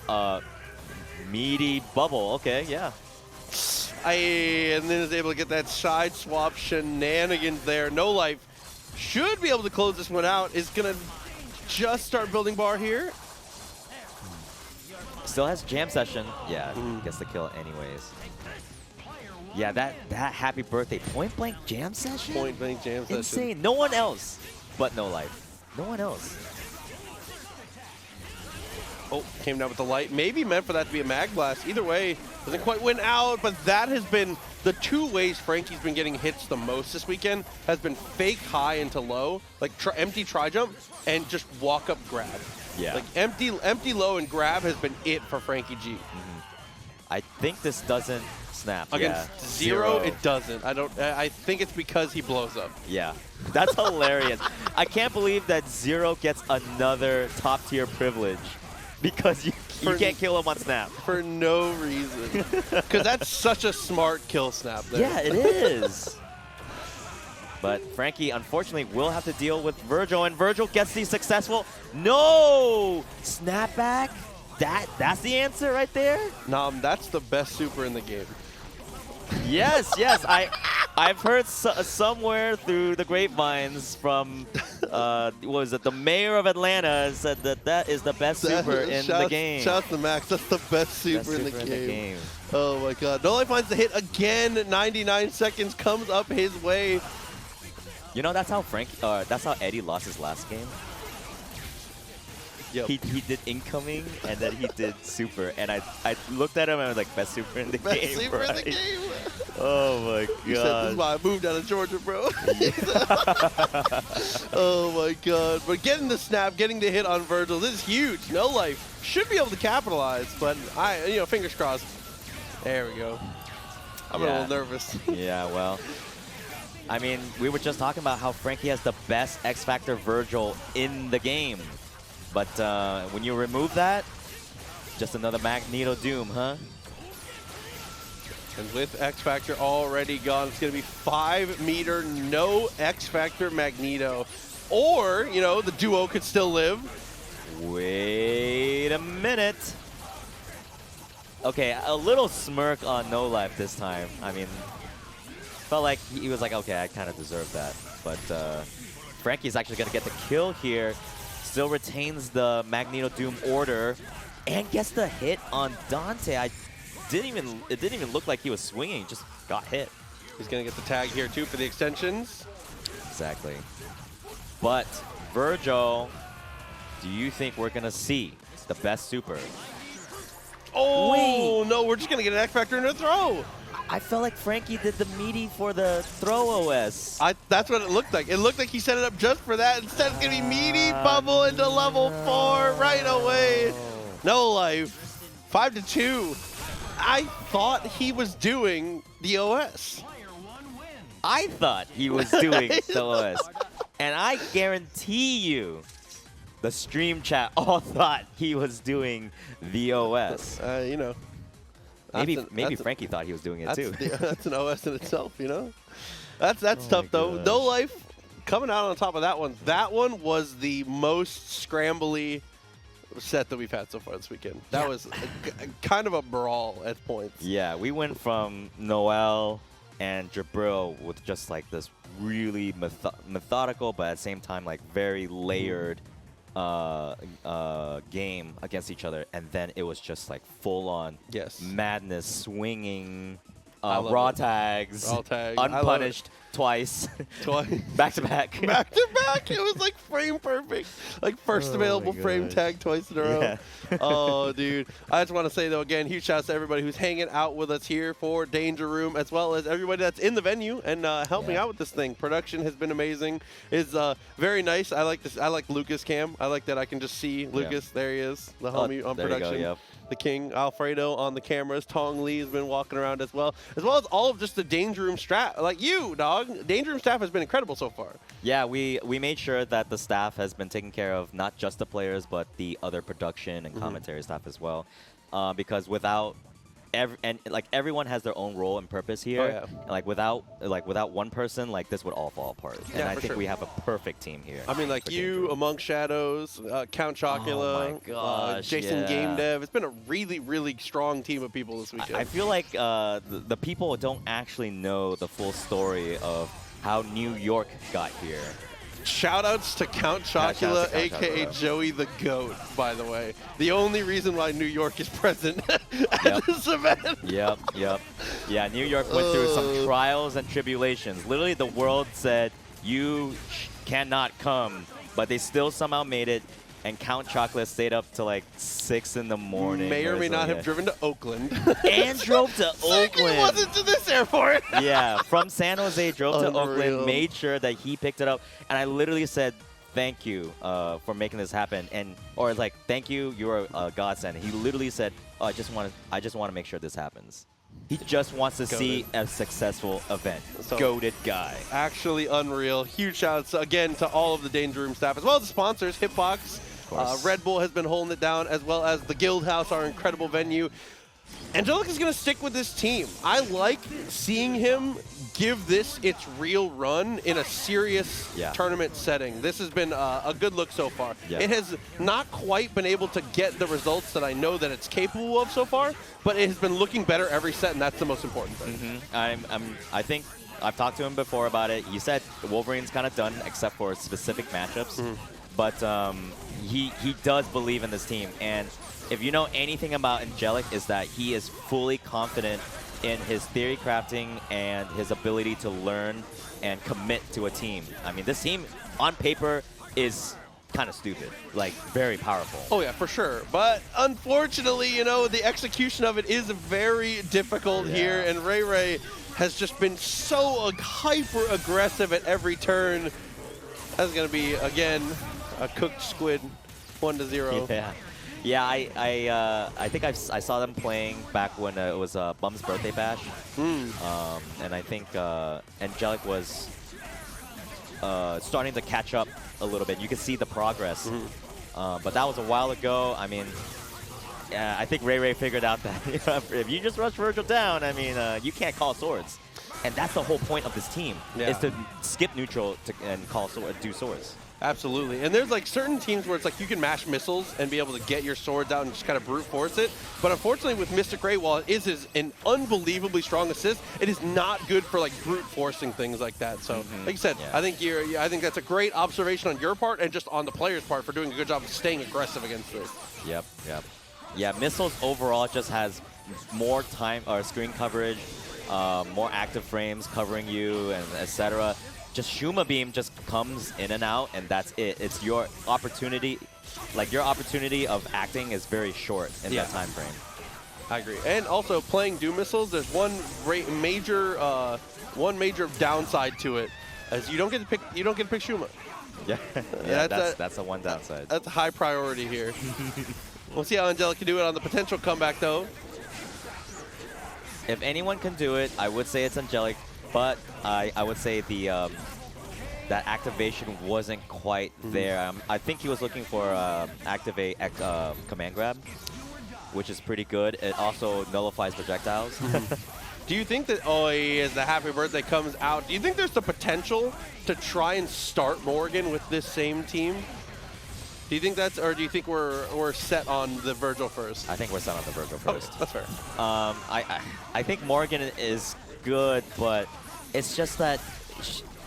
What a pickup! I think it's better to have swords against in this matchup. I don't think Vergil's really doing anything if you start Morrigan. I mean, Vergil does do something, of course, but if oh, maybe he's making the pick. Maybe you're right. I don't know. He's picking the claw. No way. He's done with this. Let's see how it works. Okay. Again, that's the beauty of Danger Room. First to five, plenty of time and room to be able to test stuff out. We saw Noel pick Wolverine earlier. Oh yeah, that's true. Against Noel against LT. Yeah, LT. When Noel Wolverine is a rarity. As much as Angelic's, this is very exciting, and he finds a dive kick right away. Yeah, I mean, look, it doesn't matter if Magneto technically wins the matchup on paper. At the 99-second, Wolverine is dominating most matchups. Absolutely. Oh man! Also, Angelic Dormammu. Yes. That's another character we haven't seen in a while. Yeah, classically tried and true for this guy. Definitely was, I feel like one of the earliest people to be able to really put on some super serious, solid performances with the character. Definitely stuck with him for a long time, so the legacy skill is there.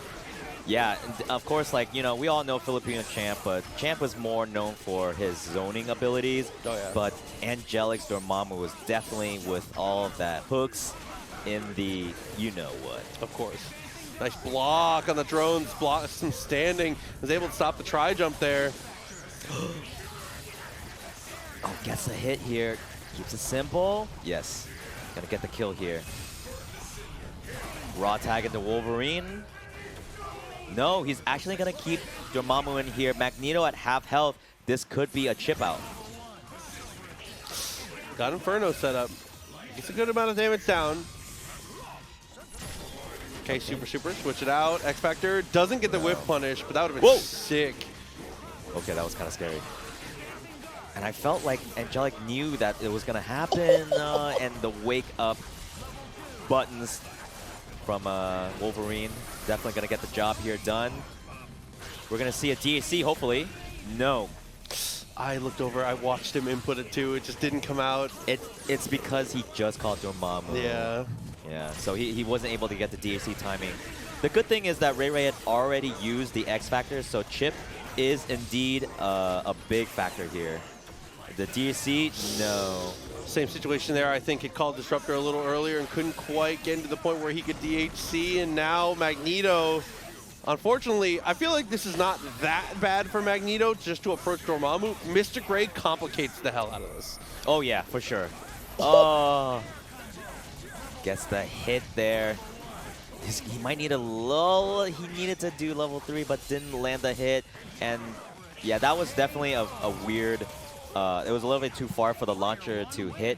So Angelic went for the snap and actually just went for the mix-up instead. Great awareness. Actually gets a game on the board this time. Yeah, and a lot of it truly off the back of Wolverine winning that opening gambit. And what footsies in my Marvel? with Wolverine. Oh my God, what Yeah. crazy spacing. Yeah, that was absolute insanity. Yeah, I think this timing should be good for the DH. Didn't get the DH. Actually, it's even better. All as according to plan. Yep, there you go. Stayed in front, tried to get the grab. A great blocks from RayRay, barely escaping. Wait, he's gonna I think he was trying to. Okay, yeah. Cataclysm definitely would have cleared that out. The low profile into the drones. Nice stand block again. Wow, he actually hit Sentinel before the drones came out. Again, he did it again! Bro, why is he like... Angelic is preparing for Street Fighter 6, I'll tell you that Oh my much. God. Yeah? Wait. For real? That's a starter? Yeah. That's I've never seen that specific starter. But down TC has always been his easiest starter out of for Dormammu. Still so rare to see. X Factor, yep, out of there. Uh-oh. Wow. Yeah, RayRay chanced it, said, I want to see you X Factor this. And you know, our Angelic definitely X Factored right on time just to get this this next game. You could tell, you could see like the familiarity of the matchup changed completely, and you know that Angelic knows this matchup like the back of his hand. Been playing it probably for like over a decade now.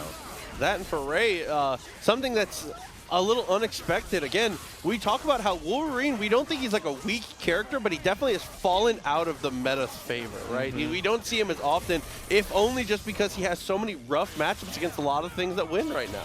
In 2023, you're starting to see more Zeros. You start to see more Morrigans, right? More like MODOK, stuff that can just be like, yeah, I'm out other of here. random characters that just Wolverine can't really catch very efficiently. So that's not it's not very efficient. But now, I mean, he knows the matchup against RayRay. These guys have been playing forever. Oh yeah, of course. And in fact, I want to give a very quick shout out to White Tower Akbar. If you guys know that name, Akbar definitely plays Ray's team, member of Arizona Marvel. Oh, but everything on the team here for Angelic is bleeding, but it's not looking like it's going to matter too much here. You get Launcher after that? Yeah, I think that Converge is a little finicky, but you know, Sentinel's a little bit too big, so. Uh-oh. What a trap. Low profile. Double Berserker chance to close the distance. Wait. Ray blocks everything, though. Are you serious? Yeah, Ray's defense has been crazy. Also, 3 meters. This comeback is still possible. No, Texas. yeah. Whoa! Wait, does he? Oh, he still gets hit. Oh my God. Sentinel, one hit on Dormammu. All of a sudden! Oh my gosh, that's insane. And Angelic has no meter to work with. Even like a chip out. Super! God. Doesn't matter. Gets the throw. Too far? Too far. No, it works! Oh my God, I didn't know if it was gonna quite make it. I felt like just that deciding, climb the tree, but doesn't get the conversion there. Yeah, I just want to highlight Ray's defense. The moment he did hard drive and Stalking Flare was chasing and Wolverine was coming after him, that moment of defense really paid him off. Yeah. I mean, that's just like one of those things that you learn as a Sentinel player. You kind of start to understand the situations where the threat of the high is so incredibly high. Yeah. That is just like, that's like a high block all day. And if you went low, then you have self-control that I don't understand. Yep. And RayRay, he's going to look to completely end this set here. Going to kill Dormammu. It's all up to the Anchor Squid. Calamari Friday. Oh, ooh. Nah, this is so hard for Angelic. I believe I asked him one day what Shuma-Gorath's worst matchup is. He said Magneto. That would make sense. I mean, Magneto is very, very exceptionally good at kind of invalidating characters that have lesser... If you are trying to do a similar thing to him and you can't do it quite as good, he is the king of obliterating you for it. I mean, like, that's a good example is, like, Shinko, obviously, like, a low-tier character who has a lot of bad matchups, but, like, Magneto specifically is, like, a highlightable, like, 8-2-9-1, like... he does everything you're trying to do, but better in every measurable category. Yeah, Like, yeah. And it's just like the way Shuma approaches, really there's only two ways, which is dashing along the ground or doing Shuma Ball like this. But if you know anything about Shuma, I mean, in this day and age, I hope everyone knows this, the hurt box is definitely way bigger than the hitbox. Way bigger. You got to be brave for Mother sometimes. You got to swing at it. Yeah, so it's just like runs into every Mag Blast, just runs into everything else, and it's just a nightmare trying to catch Magneto too. It honestly and truly is. It gets kind of out of control as it goes, but that was I like the swap. I think that Angelic should play both. It's important because the moment he did the swap, I was a little worried that because he hasn't been playing Wolverine very often, maybe he's a little rusty. Maybe. Because, I mean, yeah, I know that's his bread and butter, but sometimes if you're not playing it too regularly, like, you lose that one game just because you're readjusting from one team to another, you know? But it's good to be able to play both of them, like, at a higher level, especially in Danger Room. Oh, yeah, of course. Stuff like that. So the switch is definitely good to keep it fresh because this is not the main bracket. Remind you guys, this first to 5 round robin is still not the main bracket. The main bracket will be on Sunday, so this will be great preparation for him on Sunday. Absolutely. This all these first to 5s is just the seeding process for that final bracket. So depending on how these first to 5s go and how everything kind of where the chips fall, that is going to seed us out for the final bracket. Everyone will start in winner's side, and we will have one big 8-person bracket to decide who is going to be the champion. We got a lot of fun stops on the way, though. We got the combo contest presented by Hitbox a little bit later on, as well as the max damage, which I'm going to win that. I gotta be honest. Oh, are you playing? I'm playing. Of course I will. What are you? Max damage? Of course. I'm playing max damage. I'm playing staff bracket. I'll be in both. Yeah. Max damage is actually one of those things that I'm really excited for. Hell yeah. Because the last time Angelic did it, I was also there, and we were commentating, and it was just so funny because it's all random as well. And people are just like, oh, he got like characters that he plays, definitely he's gonna win. And all of a sudden, like, the other opponent just has Chris with Magnum, who's actually genuinely one-taps you. Completely, completely erases you. Oh my god. So yeah, that's gonna be really fun. Yeah, as well as tomorrow we have all those different sets, and we're going to have what I'm most excited for. Oh, me too. Red Bull is presenting us with an incredible event in NorCal versus Danger Room. So the 8 selected players of Danger Room facing off against NorCal's finest. And again, I've said it as a teaser, and I'll say it one more time, and then I will not tease it again. NorCal's been looking pretty good, and has been definitely, there's been one player from NorCal who's been kind of standout, slapping people. So I'll leave that for interpretation for everyone. Y'all get to see that tomorrow. If anyone was paying attention to last night's tournament here at the Guild House, definitely somebody was mopping up the Danger Room attendees, but you know, I'm not going to say too much about it. Yeah, we'll see. But you're definitely going to see some surprising cast of players for NorCal. I heard some. It's a very exciting event. I heard the cast, and then I heard a surprise guest, and I was like, please make it happen. I'm not going to say anything more because it's not finalized. It's going to be a very exciting event. Yes, absolutely. I cannot wait. Oh my God. Cannot wait. But with that, we are going to have another match coming up. It's going to be Not Enough Damage and LT. Dude. The liberalist of Terminators. These two I've never played before, from what I heard. I actually asked Eddie about it. He said he's never played Liberal Terminator, but... this Danger Room. True, the Danger Professor X? What is he doing up there? I mean, Professor X should be observing his students down here, you know? Your boy's working on Cerebro. Yeah. Oh my God. Wait. Oh man. This is perfect. Chat, Photoshop, I know we have talented people in chat. Tong, bald. I need Professor X Tong. Yes. Take the hair off him and put it on Twitter. You saw my Twitter ad. Honestly, I'll give money for anyone to mod Tong into the Professor X. I would love the that. Danger Room stage. In the Danger Room stage. That's actually my favorite stage, by the way. It's my favorite stage. I like hanging out with the chicken. I'm not going to lie to you. I wish that stage was more viable. Wait. Asgard. Oh, Asgard, yeah, the chicken. I was like, oh, ho-oh? Oh my god. Well, let's get into the match. I believe we are ready to go. Yes, we are. Not enough damage in LT. Their first meeting ever. And my worry here for both players is if they're adapted to the play styles of the others. Eddie has a very impressionable, I would say he plays a little old school compared to certain other people. Yeah, for and sure. LT, man, he is the epitome of modern Marvel. Fast and furious. Oh, yep. And almost too fast, too furious here. But even then, I mean, Eddie got a bit of a hit. That can we call that the LT? Dude, honestly, the LT, right? That's the LT, right? Dude, it used to be named after some other players here. I'm comfortable calling it the LT now. We used to call that the fleek tackle. That was when Steve, Coach Steve would definitely make some crazy speed tackles, but just the loop-de-loop from LT is insane. Caught him low. I say this every time, but you can, no, he drops. But what do you say every time? Every time. If you go for the double crouching medium, that's how you can tell a Nova's from Florida. Because crouching medium is the Florida special. That's the Florida? Every Florida Nova does that. It started with Marvello, and now we all do it. Wow. Oh! Nice cross back underneath, though.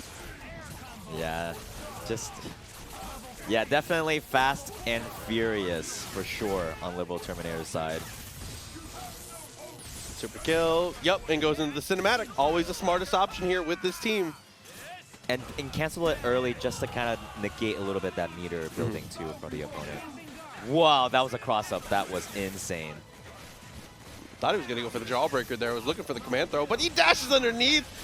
A little right hook, a quick one. Yeah, I want to say LT does actually go for the jawbreaker quite often on the push guard, right? He was doing it a lot last night. He has like an exceptional reaction time. So I feel like he gets it more than anyone on reaction to things more than setup. Because other people have great setups for it. Yeah. This guy is just absurd at being able to know when it's going to work. Hey man, it's that young man reactions. When I say young, LT is definitely the youngest here. It's the same age as the game. The super. Wait, hold up. No. I was like, hold up. He's going to get the kill here, though. LT, finish him off. Didn't even have to go for the extra zips. Time for the mix-up. Oh, that's the Steve, but timed a little differently there. Yeah, timed so late that Eddie's push block was a dash back into the corner. The low catches him standing up. I can only imagine the conditioning that's about to happen, but we're going to see Vergil get snapped in. No assist. Very interesting. But it doesn't matter. Yeah, still working out. Eddie, as he lands, I mean, tries to go straight into a heavy button there, which, depending on the timing and depending on if your opponent doesn't push block, that's just a really well-informed throw from LT. Knowing if your opponent's going to go for heavies, you're going to get a throw, and if they go for lights, it's a block string, so it doesn't matter. Okay, the dash out from Eddie, but again, this time definitely successfully blocks the overhead. Okay, there it is. Oh no, he was definitely way too far. Okay. There it is. That's the crouching M to check the approach from Eddie, and this is gonna be the second game for LiberalTerminator. Yeah, I like that from LT. Again, playing very, very confidently. Eddie gonna head to character select here. No expected character swaps. Maybe just needs a second, or might consider he has played. He switched to missiles. Yeah. He switched to missiles. He has played. He is the one true defender of beam. I always say it to him because I love it. Yep. But he does also play missiles. He has attempted to play missiles. That's we give credit here on the commentary count. Yeah, I'm sorry. Eddie. Eddie is my bro. Okay, I love Eddie. All right. Oh my. I have to mute now. Go on. I love Eddie. We talk a lot, and he knows he should be playing missiles. Like, he himself knows that missile is the real answer, but he just has not attempted to play missiles very often, so is not very familiar with it. He's a beam enjoyer. I respect that about him. Oh, yeah. Any beam enjoyers in the chat? Oh, man. The DHC into Vergil successful here. No meter, though. X Factor, yes. You need the momentum, you need the meter, you need the kill. Having X Factor time still ticking through with LT's most important character coming in next also is big because Spencer, it's another one of those cases where no player at this tournament is weak with any of their characters, but everyone has things that stands out. For LT, to me, it's certainly Spencer. Oh, for sure, for sure. And you want to get rid of Nova and Spencer.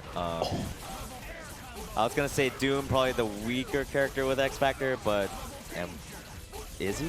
I'm at the point now, I said earlier on stream, so I'm already exposed, so I'll just keep saying it. I'm sick of people saying that people don't have a true anchor on their team when they have Doom. I'm all in now. Doom is a full anchor. Yeah, I don't care. Yeah. I think he's very well balanced as a character in general, especially in X Factor, where a lot of matchups would require him to like catch you. Yeah. And he's just a little too slow or clunky for that. But with X Factor, he's in there, you know? Absolutely. He also can just confirm everything. But there, Missile's saving the day, you know? See the swap paying off. Okay, wow. Wow, that pulse just lasted so long, and then he gets both. And he thinks he has a little more room to roam when his missiles come out, but it doesn't quite work out the way he thought it would. Oh, man, not enough damage. He's coming in, with no X Factor, no meter. Wow. Yeah. He walks up slowly. Yeah, very slowly, too. That's one of those mix-ups where it's like, I'm in your head. Like, you're actually helpless now. Like, you know you're coming in with no meter, no X Factor, and I have a full team with X Factor, with meter. And you press nothing. And you press nothing. And usually, you know, not enough damage usually, like, you know, fights back when he comes in, too. But yeah. 4-0 for LiberalTerminator. This is looking rough for Eddie. Whoa! That was so sick. Oh, my God. For anybody that doesn't play Nova or hasn't played him before, S is such a commitment in a situation like that. That is such a sick hit confirm. Usually, Novas would fly cancel, right? No way I try to S there. Yeah, S is definitely pretty risky. Oh, no. But LT, Ace said, pretty risky. It works out. Is it risky if it hits? There it is. Nope. That's the LT special. Yep. Snap. One time. Oh, Lord. He even got the butt on the instant overhead. This is just all going well for LiberalTerminator. Not enough damage is just going to get smacked by Speed Tackle. I mean... Oh, and tries to push block. Yeah. But it's not meaty. It doesn't work out. LT going to take all 5 of those. He is looking ridiculous right now. I do believe he's dropped 2 games so far. He dropped 2 games to Noel. And I think that he has been a pretty clean slate since then. Who else has LT played? Noel? I think that's been his 2 so far. I think he's only played 2. Unless I'm just trolling. I might just this is the third bracket, third round, true. I believe. Yeah, I'm 100% trolling then. I don't remember. No he is, long story short, LT is looking incredibly strong right now. Right. And, I mean, LT, again, just a top player that's been trying to prove his mettle this year, specifically this year. Seriously. And I feel like ever since the Combo Breaker win, been making sure that it was not a fluke, right? Because after what happened at CEO, people are starting to believe otherwise. Is LT the new hotness? But yeah, that's people definitely. People tend to talk when you have your performances that are under what is expected, but when you are playing up to the par, sometimes they can slow it down a little bit. But yeah. Looks like that is all for this block right now. We're going to take a very quick break, but right after that, we're going to be straight back into it with the cross-up combo contest presented by Hitbox. That is going to be right up next in just a moment. But for now, we're going to take a quick break. We'll be back in just a moment with a little bit more of Danger Room 2023. Don't go anywhere.